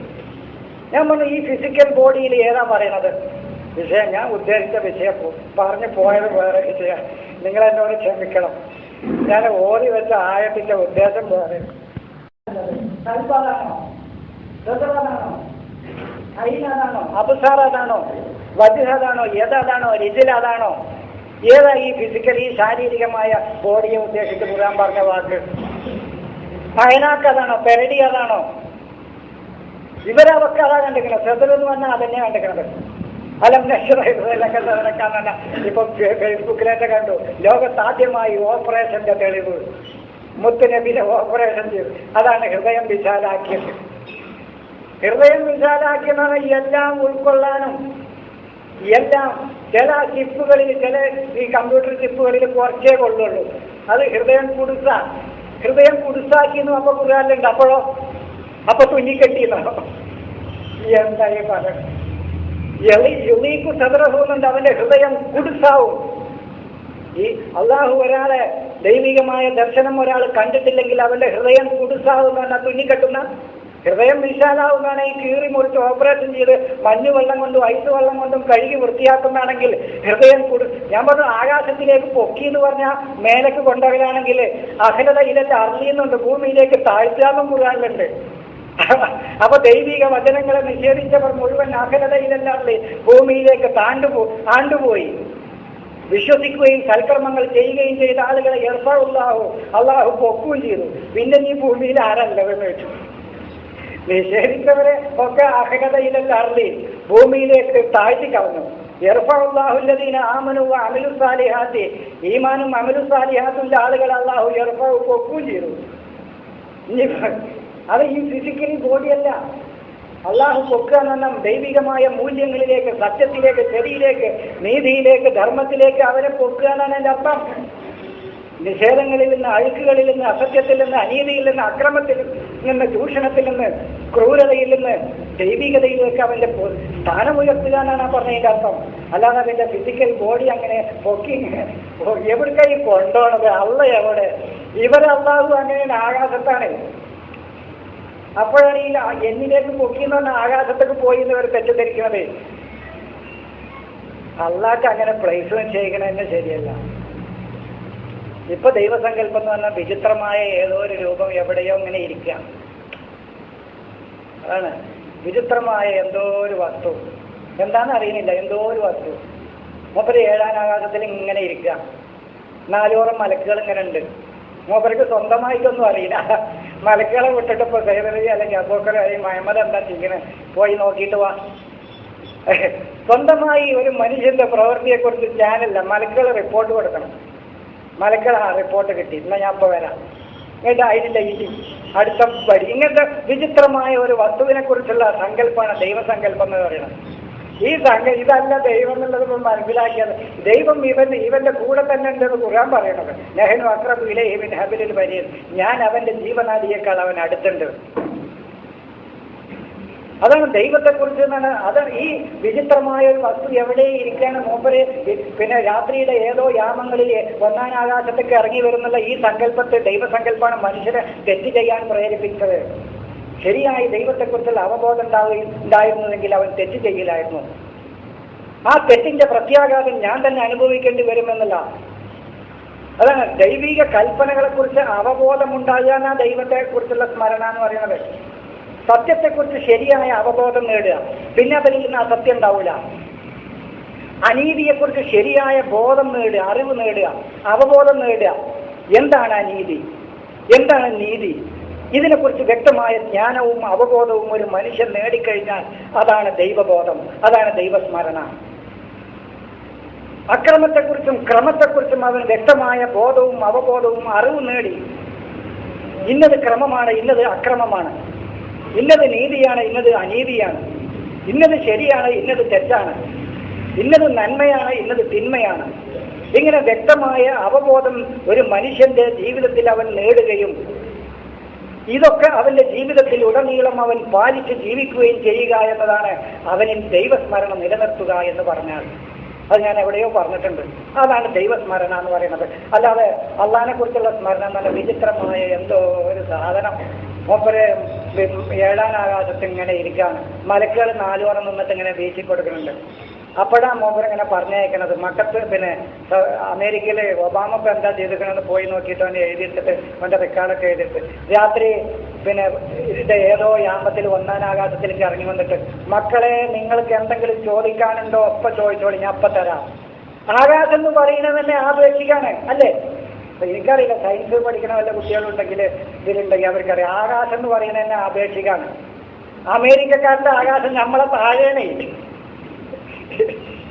എന്താണ് അമേരിക്കക്കാരൻ്റെ ആകാശം നമ്മളെ താഴെയാണ്. സൂര്യൻ അങ്ങനെ വന്നിട്ട് പിന്നെ അപ്പോൾ ആപേക്ഷിക്കാണ്. ആകാശം എന്ന് പറയുന്നത് തന്നെ ആപേക്ഷിക്കാണ്. ഇതിന് വ്യക്തമായ ഒന്നിനെക്കുറിച്ച് വായിച്ചതോ പഠിച്ചതോ സൂക്ഷ്മമായി വിലയിരുത്തുകയോ ചെയ്യുന്ന ജ്ഞാനം നേടാതെ പിന്നെ എന്ത് പറയാം? ഈ അർത്ഥം പറഞ്ഞു. കുറച്ച് കെട്ടുകഥകളും കുറച്ച് ഉമ്മുമ്മ കഥകളും കുറച്ച് മുത്തശ്ശി കഥകളും. മൂലിക്ക് പുള്ളി പറ്റുമോ പറ്റൂലേ, പല്ല് കൊഴിയാൻ പറ്റുമോ പറ്റൂലേ, ഒതുയത്തിന്റെ മൂലിക്ക്. ഇതാണ് ഇൽമ, ഇതാണ് ഇൽമ. കുളിയുടെ ചേർത്തും പറഞ്ഞു വെക്കരെ, ഇതായി മോനാണ് ആലിം. ഇവനെ ആലിം. ജ്ഞാനം നേടുക, വിജ്ഞാനം നേടുക എന്ന് പറഞ്ഞാൽ എന്താണെന്ന് അറിയില്ല. ലോകത്തുള്ള ഏത് പ്രശ്നം, ഒരു പ്രായോഗികമായ ഒരു പ്രശ്നങ്ങളിൽ അവന്റെ മുന്നിൽ വരുന്ന ഒരു പ്രശ്നത്തിന് പരിഹാരം നിർദ്ദേശിക്കാൻ പോലും ഈ ഉസ്താദുമാർക്ക് കഴിയില്ല. ഈ ഉസ്താദുമാർക്ക് ആകെ കഴിയാം വസിയത്തിന്റെ മൂരിനെ വയസ്സ് വേണമെങ്കിൽ ഞാൻ പറഞ്ഞുതരാം. അത് എത്ര പുള്ളി പാടില്ല എന്ന് വേണമെങ്കിൽ ഞാൻ പറയാം. കുളിയുടെ ചെറുത്ത് വേണമെങ്കിൽ ഞാൻ പറഞ്ഞുതരാം. ഒന്നുവിന്റെ ചെറുത്ത് വേണമെങ്കിൽ ഞാൻ പറഞ്ഞുതരാം. ഒന്ന് മുറിയുടെ കാര്യങ്ങൾ വേണമെങ്കിൽ ഞാൻ പറഞ്ഞുതരാം. അതൊക്കെ അറിയും. പക്ഷേ മുന്നിൽ വരുന്ന മനുഷ്യന്റെ ജീവിതഗന്ധിയായ പ്രശ്നങ്ങൾക്ക് അവൻ തന്നെ ഉപയോഗിക്കുന്ന നിസ്സാരമായ ഒരു ഉപകരണത്തിന്റെ കൂട്ടെന്തൊക്കെയാണെന്ന് ഇപ്പം പഠിച്ചിട്ടില്ല. അതിന്റെ വിഷയമല്ല. അതൊക്കെ ജൂതന്മാരും ക്രിസ്ത്യാനികളും ചെയ്തോട്ടെ, അതൊന്നും എൻ്റെ വിഷയമല്ല. എൻ്റെ വിഷയം ഇത് ഉപയോഗിക്കൽ മാത്രമാണ്. ഇതാണ് ജ്ഞാനത്തെക്കുറിച്ച് വ്യക്തമായ ബോധമില്ല ഈ സമൂഹത്തിന്. അത് എന്താണ് ജ്ഞാനം എന്നുള്ളത് ഞാൻ ഒരിക്കൽ നിങ്ങളോട് പറഞ്ഞത്, അറിവ് എന്ന് പറയുന്നത് മനുഷ്യന് ഉപകാരപ്രദമായിരിക്കണം, അതാണ് അറിവ്. ഇവനെ എതിർക്കുന്നവന് പോലും അത് ഉപകാരമായിരിക്കണം, അതാണ് അറിവ്. എന്നെ എതിർക്കുന്നവന് പോലും ഞാൻ പറയുന്ന കാര്യം, ഞാൻ ഈ സമൂഹത്തിൽ ഉണ്ടാക്കുന്ന കാര്യം, ഞാൻ ഈ സമൂഹത്തിന് വേണ്ടി ചെയ്യുന്ന കാര്യങ്ങൾ എൻ്റെ ശത്രുവിന് പോലും അത് ഉപകാരമായിരിക്കണം, അതാണ് ജ്ഞാനം, അതാണ് അറിവ് എന്ന് പറയുന്നത്. ഞാൻ മനസ്സിലാക്കിയ അറിവ് അല്ലാതെ എനിക്ക് മാത്രം ഉപകാരപ്പെടുന്നത്, ഇവർക്ക് തന്നെ ചെയ്യുന്നവന് മാത്രം ഉപകാരമുള്ള അറിവുകളാണ്. ഒരു വേള ചെയ്യുന്നവന് വരെ ദോഷാണത്. ഈ ആചാരാനുഷ്ഠാനങ്ങൾ ചെയ്യുന്നവന് വരെ ദോഷാണ്. എന്താ ദോഷം എന്ന് പറഞ്ഞാല്, സമൂഹം മുഴുവൻ ഈ ആചാരാനുഷ്ഠാനങ്ങളിൽ മുഴുകിയാൽ ഇവന് തന്നെ അന്നം കിട്ടൂല. അതാണ് ആചാരാനുഷ്ഠാനങ്ങൾ പലപ്പോഴും ചെയ്യുന്നവന് വരെ ദോഷമാണ്. അത് ജ്ഞാനമല്ല എന്നാണ് ഞാൻ പറയുന്നത്. അറിവ് എന്ന് പറയുന്നത് ഈ പറയുന്നവനും ചെയ്യുന്നവനും കാണുന്നവനും അതിന് ഉപയോഗിക്കുന്ന വസ്തുവിനും ഉപകാരപ്പെടണം, അതാണ് അറിവ്. ആ വസ്തുവിന് വരെ അത് ഉപകാരപ്പെടണം എന്നാണ്, അതാണ് അറിവ് എന്ന് പറയുന്നത്. അത് കുറച്ച് താത്വിക തലത്തിൽ വിശദീകരിക്കേണ്ട കാര്യമാണ് അത്. അപ്പോൾ അതാണ് ജ്ഞാനത്തെക്കുറിച്ച് വരെ വ്യക്തമായ അവബോധമില്ല. എന്താണ് ജ്ഞാനം എന്നുള്ളത് വരെ നമ്മുടെ ഉസ്താദുമാർക്ക് അറിയില്ല. ഉസ്താദുമാർക്ക് ഞാൻ ചോദിച്ചല്ലോ, എങ്ങനെ വഴിയിട്ട് പാമ്പാക്കി, അത് ഭയങ്കര സംഭവമായിരുന്നു. എങ്ങനെ സെഫിയാനെ കെട്ടിയത്, അത് നല്ല ഉഷാറായിരുന്നു. ഇങ്ങനത്തെ കുറച്ച് കെട്ടുകഥകൾ, ഐതിഹ്യങ്ങൾ, മുത്തശ്ശി കഥകൾ, കുറച്ച് ഷർത്ത് ഫർള്, ഇതൊക്കെ ചോദിച്ചാൽ ഞങ്ങൾക്കറിയാം. മനുഷ്യന്റെ ജീവിത ഗന്ധിയായ പ്രശ്നങ്ങളെക്കുറിച്ച് പരിഹാരമോ അത് ഞങ്ങളോട് ചോദിക്കണം. അത് നിങ്ങൾ ആ പഞ്ചായത്ത് പ്രസിഡന്റിനോടോ ആ ശാസ്ത്രജ്ഞനോടോ മറ്റാളോടൊക്കെ പോയി ചോദിച്ചോളൂ. അതൊന്നും എനിക്ക് ഇൽമില്ല. എനിക്ക് ഇൽമുവാണെങ്കിൽ ഞങ്ങൾക്ക് ഒന്നുമില്ല ഷർത്ത് അത്രയും. ഞാൻ പറഞ്ഞു, മനുഷ്യ ജീവിതം തന്നെ മുറിഞ്ഞു പോണ കാര്യങ്ങളെക്കുറിച്ച് വല്ലതുണ്ടെങ്കിൽ ഇത് വായിച്ചാൽ മതി, അല്ലെങ്കിൽ ഇതന്നെ കൂട്ടിയച്ചോളൂ. എൻ്റെ അഭിപ്രായം, എന്റെ വീട്ടിനോട് ഇങ്ങനെ വേണമെടുത്താൽ മതി. മനുഷ്യന്റെ ജീവൽ പ്രശ്നങ്ങൾക്ക് ഈ ഖുർആൻ പരിഹാരം ആകണമെങ്കിൽ ഇത് വായിച്ചാൽ മതി, അല്ലെങ്കിൽ ജനങ്ങളെ പാട്ടിന് വിടി, ഇത് കൂട്ടിയെത്തിട്ട് ഇതന്നെ വായിക്കണമെന്നില്ലാണ് മനുഷ്യന്റെ മുന്നിലുള്ള ജീവിതം. അതാണ് ഇവർ പറയുന്നത്. പ്രത്യാശയെ കൊടുക്കുന്നത് ഈ മതം, ദീന് മനുഷ്യന് പ്രതിഫല കൊടുക്കുന്നത്. അതാ ദീനും മതവും തമ്മിലുള്ള വ്യത്യാസം. മതം മനുഷ്യന് പ്രത്യാശ കൊടുക്കും. അനക്ക് അങ്ങനെ കിട്ടും, ഇങ്ങനെ കിട്ടും, ഊർലിങ്ങളെ കിട്ടും, മറ്റത് കിട്ടും, അനക്ക് കള്ളു കുടിക്കാം, ഇത് കുടിക്കാണ് പ്രത്യാശകളാണ് കൊടുക്കുന്നത്. പക്ഷെ മതം അതല്ല. അവന്റെ മുന്നിലുള്ള ജീവിതം തന്നെ വിജയിപ്പിച്ച് കാണിച്ചു കൊടുക്ക പ്രതിഫല കൊടുക്കുന്നത്. സത്യം നീ പറഞ്ഞാൽ അതിന്റെ പ്രതിഫലം അനുഭവിച്ചോ. നന്മ നീ ചെയ്താൽ നീയും നിന്റെ സമൂഹവും അതിന്റെ പ്രതിഫലം അനുഭവിച്ചോ. ലോകത്തിന് ഗുണകരമായ പ്രവർത്തികൾ നീ ചെയ്താൽ നീയും നിന്റെ കുട്ടികളും നിന്റെ സമൂഹവും അതിന്റെ ഗുണം ഇന്ന് അനുഭവിച്ചോ. അതിന്റെ പ്രതിഫലം മുന്നിൽ കൊടുക്കുക ചെയ്യുന്നത്. അതാണ് മതവും ദീനും തമ്മിലുള്ള വ്യത്യാസം. മതം എന്ന് പറയുന്നത് ഒരു ലോകത്തെക്കുറിച്ച് മാത്രമേ കാണുന്നുള്ളൂ. ദീന് 3 ലോകത്തെക്കുറിച്ചാണ് കാണുന്നത്. കഴിഞ്ഞതും ഇപ്പൊ നടന്നുകൊണ്ടിരിക്കുന്നതും വരാനിരിക്കുന്നതുമായ ലോകത്തെക്കുറിച്ചാണ് ദീനിന് പറയാനുള്ളത്. അതാണ് ദീനും മതവും തമ്മിലുള്ള വ്യത്യാസം. ഇങ്ങനെ നിരവധി വ്യത്യാസമാണ് മതവും ദീനും തമ്മിലുള്ള. നിരവധി വ്യത്യാസങ്ങൾ എനിക്ക് പറഞ്ഞു തരാൻ കഴിയും. ഇതാണ് മതവും ദീനും തമ്മിലുള്ള വ്യത്യാസം. ഇവര് വെറും ആഖിറത്തിനെ കുറിച്ച് മാത്രമേ ഇവർക്ക് പറയാനുള്ളൂ. ആഖിറത്തിൽ അത് കിട്ടും. ഇവർ ഈ ആഖിറത്തിന് കാത്തുക്കോ, അതിന് ഒഴിവില്ല ഞങ്ങൾക്ക്. ഞങ്ങൾക്കൊക്കെ പിന്നെ കിട്ടണം. ആഖിറത്തിലേക്ക് നിങ്ങൾ കാത്തിരുന്നോളി മക്കളെ, ഓർക്കറിയാതെ ആഖിറത്തിലേക്ക് നിങ്ങൾ കാത്തിരുന്നോളി. ഞങ്ങൾക്ക് ഇവിടെ ഉള്ളതൊക്കെ ഞങ്ങൾക്ക് ഇങ്ങനെ തരും. ഇന്ന ഉസ്താദെ ഒക്കെ ആഖിറത്തിലേക്ക് അത് ഇവിടുന്നപ്പോ അതില്ല. വിളിച്ച വിളിക്ക് ഉത്തരം കിട്ടുന്ന ഉസ്താദാണ് ഷെയ്ഖുന അൽ മശായിഖ് എന്ന് പറയും. അയാൾ ദ്വയക്ക് ഉത്തരം കിട്ടാതിരിക്കൂല കേട്ടോ എന്ന് പറയും. ഞാൻ പറഞ്ഞു, അയാളെ കുട്ടികളെ കെട്ടിച്ചാനുള്ള കായെങ്കിലും അയാൾക്ക് ദ്വയറിന് കിട്ടിയിട്ടുണ്ടെങ്കിൽ ഞമ്മക്ക് ഇടങ്ങേറാണ്ടില്ലാന്ന്. എന്നിട്ട് ദ്വയക്ക് ഉത്തരം കിട്ടുന്ന ആൾ അവസാനം പിന്നെ കുട്ടിനെ കെട്ടിച്ചാൻ കായ് വിരിക്കുകയാണ്. വീടുണ്ടാക്കാൻ കായ് വിരിക്കാം, ബസ്സിന് പോകാൻ കായ് വിരിക്കാം. ആരാണോ ഏത് ദ്വയക്ക് ഉത്തരം കിട്ടുന്ന ആൾ? ഞാൻ പറഞ്ഞു, ഒരു ദ്വയക്ക് ഉത്തരം കിട്ടിയ ഒരാളെങ്കിലും വീടുന്നാണ് എനിക്കൊന്ന് കാണാനാ. ഒരു ദ്വയക്ക് ഉത്തരം കിട്ടും. അതപ്പോ അർത്ഥം പറഞ്ഞു, പ്രവർത്തിച്ചാലല്ലാതെ കിട്ടൂല മക്കളെ, പ്രവർത്തിച്ചാലല്ലാതെ കിട്ടൂല. നിങ്ങൾ ദ്വയങ്ങട്ട് കിട്ടിയ ഒരാളെങ്ങോട്ട് കൊടുന്നാണ്. ഇവന്റെ ഓരോ പ്രവർത്തനത്തിനും ഇവന്റെ മനസ്സിൽ നിന്ന് അതിന്റെ തേട്ടമുണ്ട്, ഇത് നന്നാക്കി തരണമെന്ന്. ഇത് പ്രതിഫലാർഹമായിരിക്കണം, ഇത് നന്നാക്കി തീർക്കണം. അതാണ് അവൻ്റെ മനസ്സിൽ, അതിൻ്റെ ആസൂത്രണവും അത് പിന്നെ നന്നാക്കി തീർക്കാനുള്ള അവൻ്റെ മനസ്സിൻ്റെ തേട്ടവും ആസൂത്രണവുമാണ് അവൻ്റെ ദുആ, അവൻ്റെ വിളി.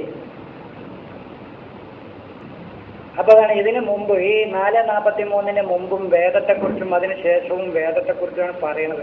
അത് പറയാൻ വേണ്ടിയിട്ടാണ് കുറച്ച് ഈ ആയത്തുകൾ.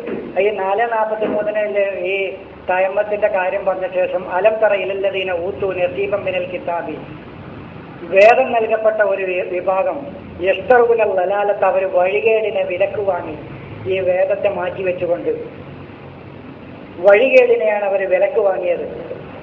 യുരീദൂന അൻ തളില്ലു അസ്സബീൽ, ഈ സബീലിൽ നിന്ന്, ഈ സബീൽ ഏതാ സബീല്? കോഴിക്കോട് നിന്ന് പിന്നെ കണ്ണൂർക്കുള്ള വഴിയ നിങ്ങൾ ഉദ്ദേശിച്ചത് കോഴിക്കോട് നിന്ന് കണ്ണൂർക്ക്, അങ്ങനെ അവിടുന്ന് തിരിച്ച് തിരൂർക്ക് വിട്ടു, അതാണോ വഴി തെറ്റിക്കാനാണ് ഉദ്ദേശിക്കുന്നത് അവരെന്ന്? അതല്ല, ദൈവികമായ വഴിയിൽ നിന്ന് നിങ്ങളെ തെറ്റിച്ചു വിടാനാണ് അവർ ആഗ്രഹിക്കുന്നത്. അതാണ് അസ്സബീൽ എന്ന് പറഞ്ഞാൽ ദൈവികമായ വഴി. അപ്പൊ അത് ഞാൻ പറഞ്ഞത് എന്താണെന്ന്, ഈ 4:43 മുമ്പും അതിന് ശേഷവും വേദത്തെക്കുറിച്ചാണ് പറയുന്നത്. അവിടെ ഒരു നമസ്കാരത്തെക്കുറിച്ചല്ലാണ് പറയുന്നത്. അവിടെ ഒരു സലാത്ത്, ഒരു ആചാരാനുഷ്ഠാനമായ ഒരു ആരാധനാ കർമ്മത്തെക്കുറിച്ചല്ല. വേദം ഒരാൾക്ക് ഇനി കിട്ടിയിട്ടില്ലെങ്കിൽ തന്നെ അവന് സ്വന്തമായി നേടിയ പ്രാവീണ്യം അനുസരിച്ച് പറയാം. വേദത്തിൽ തന്നെ വ്യക്തമായ ജ്ഞാനങ്ങൾ ലഭിച്ചിട്ടില്ലെങ്കിൽ അവൻ തന്നെ സ്വയം നല്ലത് ഉദ്ദേശിക്കുക. ഇതാണ് വേദം എന്ന് പറഞ്ഞു. എന്നിട്ട് തുടർന്ന് പറഞ്ഞത്, വേദം മുമ്പ് നൽകപ്പെട്ടിരുന്ന ഒരു സമൂഹത്തിന്, ആ വേദം നൽകപ്പെട്ട ആ സമൂഹം ആ വേദത്തിന് പകരം അവർ ലലാലത്തിനെ, വഴികേടിനെ വിലക്ക് വാങ്ങി. അവർ മനുഷ്യരെ ദൈവികമായ മാർഗത്തിൽ നിന്ന് അവരെ പിശാചിന്റെ വഴിയിലേക്ക് തിരിച്ചുവിട്ടു. അതാണ് പിശാചിന്റെ വഴി, അതാണ് ശൈത്താന്റെ വഴി. ചെകുത്താന്ന് പറഞ്ഞാൽ തന്നെ മനസ്സിന്റെ ചിന്തയാണത്. അതൊക്കെ മനുഷ്യന്റെ മനസ്സിന്റെ ചിന്ത. നമ്മൾ ഈ ചെകുത്താനെ തെരഞ്ഞു നടക്കുകയാണ്.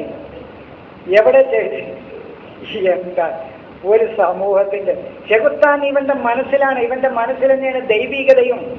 ഇവനിൽ സത്യം, നീതി, ധർമ്മം, ന്യായം, കരുണ, സഹജീവികളോടുള്ള സ്നേഹം, ഇതൊക്കെ ഇവനിൽ നിന്നുണ്ടാവുമ്പോൾ ഇവനിൽ ദൈവികതയാണ്. എങ്ങനെ ചൂഷണം ചെയ്യണം, എങ്ങനെ അനീതി കാണിക്കണം, എങ്ങനെ അക്രമം കാണിക്കണം, എങ്ങനെ അന്യന്റെ മുതൽ അപഹരിക്കണം, ഇത് ഇവനിൽ പൈശാചികതയാണ്. ഇതാ പിശാച്.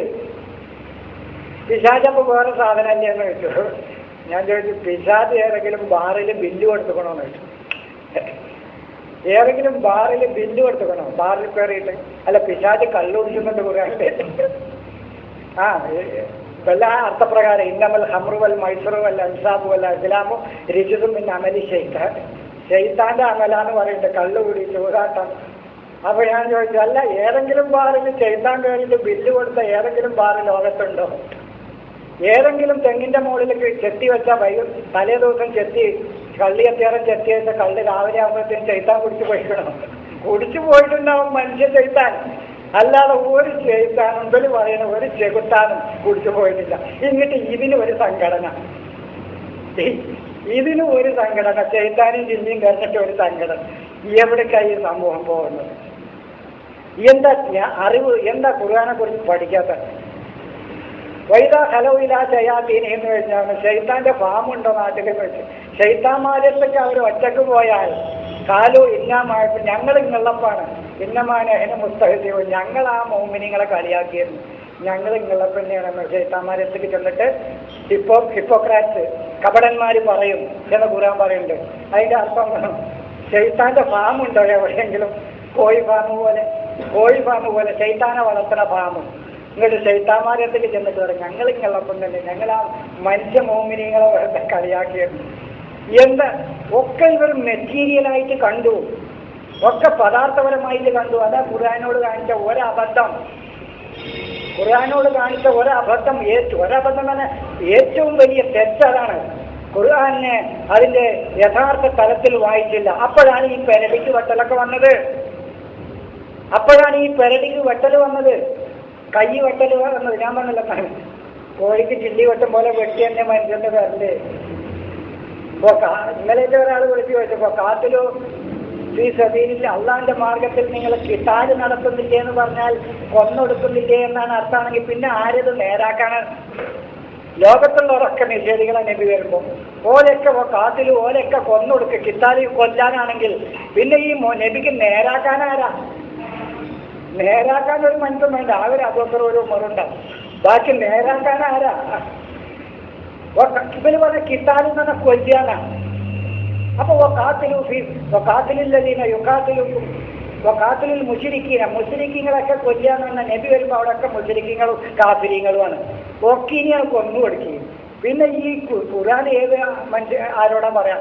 നേരത്തെ ഞാൻ പറഞ്ഞ പോലെ നല്ല മോമിനിങ്ങളൊക്കെ പൊക്കും ചെയ്തു, കാഫിരീങ്ങളൊക്കെ താത്തും ചെയ്തു. പിന്നെ ഭൂമിയിൽ ആരാ എന്നതുപോലെ അവരെ സാംസ്കാരികമായി, വൈജ്ഞാനികമായി, ആശയപരമായി ആ രംഗത്തുള്ള അധപ്പതനാണ് ആ താഴ്ച എന്ന് പറയുന്നത്. വൈജ്ഞാനികമായി, സാംസ്കാരികമായി, പിന്നെ നീതിയിൽ, ധർമ്മത്തിൽ, സത്യത്തിൽ, ശരിയിൽ, ഇങ്ങനെ ദൈവികതയിലേക്കുള്ള പൊക്കലാണത്. അതാ പൊക്കാന്ന്. നല്ല പോലെ തന്നെ ഇവിടെ ഈ കൊല്ലാന്ന് ഇവന്റെ വ്യക്തിത്വത്തെയാണ് കൊല്ലേണ്ടത്, ഇവന്റെ ഫിസിക്കൽ ബോഡിയല്ല. ഞാൻ കേടുവന്ന ഇതിന്റെ വ്യക്തിത്വത്തെ അല്ലേ നേരാക്കേണ്ടത്? എന്തുകൊണ്ടാണ് നേരാക്കേണ്ടത്? ഇതുകൊണ്ട് നേരാക്കുക. ഈ കിതാബ് പറഞ്ഞ് നേരാക്കുക. ഇവർക്ക് തോന്നിയോടത്തൊക്കെ നെഫ്സിന് ഇവര് പിന്നെ എന്ത് അർത്ഥം വെക്കുന്നോ? തോന്നിയോടത്തൊക്കെ ഇവന്റെ മനസ്സ്, വ്യക്തിത്വത്തിന് അർത്ഥം വെക്കും. നെഫ്സിൽ മുത്തുമയിന്ന സമാധാനപരമായ മനസ്സ്, അത് ശരിയാണ്. അവിടെ നെഫ്സിനാകുന്നു. നെഫ്സിൽ ലവ്വാമ, അതും മനസ്സന്നെ. നെഫ്സിൽ അമ്മാറ, അതും അതന്നെ. നെഫ്സിൽ അമ്മാറ യൂസഫിനെ ഇവിടെ പറയുന്നത് അമ്മാ ഉദരിയോ ബിനഫ്സി ഇന്ന നഫ്സല അമ്മാറത്തും ബിസ്സൂ. തെറ്റിനോട് താതാത്മ്യപ്പെട്ടുകൊണ്ട് കഴിയുന്ന, തെറ്റുകളോടും പിന്നെ തിന്മയോടും താതാത്മ്യപ്പെട്ട് കഴിയുന്ന വ്യക്തിത്വങ്ങളെയാണ് അമ്മാറത്തും ബിസ്സൂ എന്നാണ്. ഒരു പരിവർത്തനം ആഗ്രഹിച്ച് ഒരു പുരോഗതിയിലേക്ക് പോകാൻ തയ്യാറുള്ള മനസ്സാണ്, മനസ്സിന്റെ വ്യക്തിത്വമാണ് ആര്? നെഫ്സുൽ ലവ്വാമ. സമാധാനപൂർണമായി, ദൈവികമായ ആശയത്തിൽ സമാധാനപൂർണമായി, ശാന്തിയോടുകൂടി, ഒന്നിനോടും പഴയ ഉദ്ദേശമല്ലാതെ സ്വസ്ഥമായ മനസ്സിന്റെ വ്യക്തിത്വത്തിന്റെ ഉടമയാണ് നെഫ്സുൽ മുത്തുമയിന്ന. അതൊന്നും ഈ തടിയാണ്. നെഫ്സുൽ മുത്തുമയിന്ന എന്ന് പറഞ്ഞാൽ അനങ്ങാതെ ഇരിക്കുന്ന തടിയാണോ എന്ന് ചോദിച്ചാൽ അതല്ല. ഈ അനങ്ങാതെ ഇരിക്കുന്ന മുത്തുമയിന്ന എന്ന് പറഞ്ഞാൽ ശാന്തമായി ഇരിക്കുന്ന ഈ ബോഡിയാണ്, അതല്ല. അത് അവന്റെ വ്യക്തിത്വം. എന്നാ നെഫ്സിനെ കൊല്ലണം എന്ന് പറഞ്ഞാലോ അത് കൊല്ലണന്നെ. അത് ആ തടിയാണ് വെട്ടി മുറിച്ചിട്ട് രണ്ടാക്കി പിന്നെ വെട്ടി അവിടേക്ക് ഇതാ എന്താണ് ഇതും അപ്പൊ പറയാം അത് കൊല്ലതന്നെ. അവിടെ കാഫിര്യങ്ങളെ കൊല്ലെ ആ കുഫർ എന്ന് പറയുന്ന വ്യക്തിത്വത്തെയാണ് അവിടെ തകർക്കേണ്ടത്. ലോകത്ത് സമാധാനം സ്ഥാപിക്കാൻ നീ എന്തെങ്കിലും വേണം. അവനിൽ അക്രമവാസനയുണ്ടെങ്കിൽ അത് ആ വ്യക്തിത്വത്തെ കൊന്നുകളയൂ നിങ്ങൾ. അവനിൽ അനീതി ഉണ്ടെങ്കിൽ ആ അനീതിയെ, ദൈവിക വചനങ്ങളുടെ നിഷേധമാണോ അവനിലുണ്ടെങ്കിൽ ആ വ്യക്തിത്വത്തെയാണ് നിങ്ങൾ കൊല്ലേണ്ടത്. അതിനെയാണ് കൊല്ലേണ്ടത്. സ്വക്കത്തിലൂ അമ്പുസക്കുന്നാലോ നിങ്ങളൊക്കെ പോയി ചാകുന്നാണോ? ഇങ്ങോട്ട് തൂപ്പുയില്ല ഭാര്യയ്ക്കും നിങ്ങളുടെ രക്ഷിതാവിലേക്ക് പശ്ചാത്തപിച്ച് മടങ്ങൂ എന്ന് പറഞ്ഞാൽ പോയി ചത്തിട്ട് ഇനി എന്താ പശ്ചാത്തപിക്കണോ? നിങ്ങൾ നിലവിലുള്ള നിങ്ങളുടെ എല്ലാ വ്യക്തിത്വങ്ങളെയും, നിങ്ങളുടേതായ വ്യക്തിത്വങ്ങളുണ്ടല്ലോ, സ്വാർത്ഥതകള്, അനീതികൾ, അക്രമങ്ങൾ, ഇതൊക്കെ നിങ്ങൾ കൊന്നു കളഞ്ഞിട്ട് ഇതിനൊക്കെ നശിപ്പിച്ചു കളഞ്ഞ് തൂപ്പുയില്ല ഭാര്യയ്ക്കും നിങ്ങളുടെ റബ്ബിലേക്ക് തിരിച്ചു പോകൂ. ദൈവത്തിന്റെ ആശയങ്ങൾ നിങ്ങൾ ഉൾക്കൊള്ളൂ എന്നാണ് ആ പറഞ്ഞത്. അല്ലാതെ എല്ലാവരും പോയി ചത്തോളിന്നല്ല. മൂസാ നബി തന്റെ സമൂഹത്തോട് പറഞ്ഞതാ, ഫഖ്തുലു അൻഫുസകും വതൂബു ഇലാ ബാരിയകും ഫതാബ അലൈക്കും ഇന്നഹു ഹുവത് തവ്വാബുർ റഹീം. എവിടേക്കാണ് ഈ തിരിച്ചു പോണത്? അപ്പൊ ഞാൻ വിഷയം അവസാനിപ്പിക്കുകയാണ്. ഇത് പറഞ്ഞാലൊന്നും അങ്ങനെ പറഞ്ഞാലൊന്നും തീരുന്ന വിഷയമൊന്നുമല്ല. ഇത് ഞാൻ പറഞ്ഞല്ലോ, ഓടി വെച്ചതൊന്നും ഉദ്ദേശിച്ച് വന്നതൊന്നും പറഞ്ഞ് പോയത് വേറെ. ഇതിന്റെ കാര്യം അങ്ങനെയാണ്. ഇതൊരു ബഹറാണ്, ഇതൊരു സമുദ്രമാണ്. സമുദ്രം എന്ന് പറഞ്ഞാൽ അപ്പോൾ അങ്ങോട്ട് പോകും. സമുദ്രത്തിൽ അടിച്ചു എന്ന് പറഞ്ഞാൽ അപ്പോൾ പഠിഞ്ഞ് അങ്ങോട്ട് കൊണ്ടുപോയി നൈൽ നദിയിൽ പോയി തച്ചു എന്നാക്കും. ഞമ്മക്കൊരു സാഹിത്യം പറയാം. അല്ലാതെ സാഹിത്യം തൊടാൻ പാടില്ല, മുണ്ടി പോകരുത് അല്ലാതെ സാഹിത്യം. പിന്നെ അല്ലല്ലേ സാഹിത്യം പറയാം. വിജ്ഞാനത്തിന്റെ സാഗരമാണെന്ന് നമുക്ക് പറയാം. പക്ഷേ അള്ളാഹ് സാഗരം എന്ന് പറഞ്ഞാൽ അത് സാഗരം തന്നെ. അത് സാഗരം, അത് നമ്മൾ പിന്നെ ഈ കോഴിക്കോട് കടൽ തന്നെ. ആ കോഴിക്കോട് കടലിൽ വടിയോണ്ട് ഒറ്റ അടിയായിരുന്നപ്പോൾ കോഴിക്കോട് കടൽ രണ്ടായി. അതിൽ കൂടി മറ്റേ മൂർത്തിയും മറ്റേ ആൾക്കാരും ഏതാണ് അതിൻ്റെ മൊഴിസത്ത് എന്ന ഖുർആന്റെ ദാർശനിക മാനം എന്ന ക്ലാസ് നിങ്ങൾക്ക് എപ്പോഴെങ്കിലും കേൾക്കും. അപ്പോൾ അതൊക്കെ നിങ്ങൾക്ക് വ്യക്തമായി മനസ്സിലാവും. എവിടെ ഏതിലൂടെയാണ് അവർ പോയതെന്ന്, എന്താണ് അവിടെ ഉണ്ടായ ഉണങ്ങിയ വഴി എന്ന്. പെരീക്കൻ യാതിസൻ, ഉണങ്ങിയ വഴി എന്നാണ്. സമുദ്രം സാഗരം രണ്ടായി പിളർന്നത് എങ്ങനെയാണെന്ന് ഇൻഷാ അല്ലാഹ് അവരുണ്ടെങ്കിൽ കേൾക്കാം. ഞാൻ അവസാനിപ്പിക്കുകയാണ്. അല്ലാഹു നമ്മെ അനുഗ്രഹിക്കട്ടെ.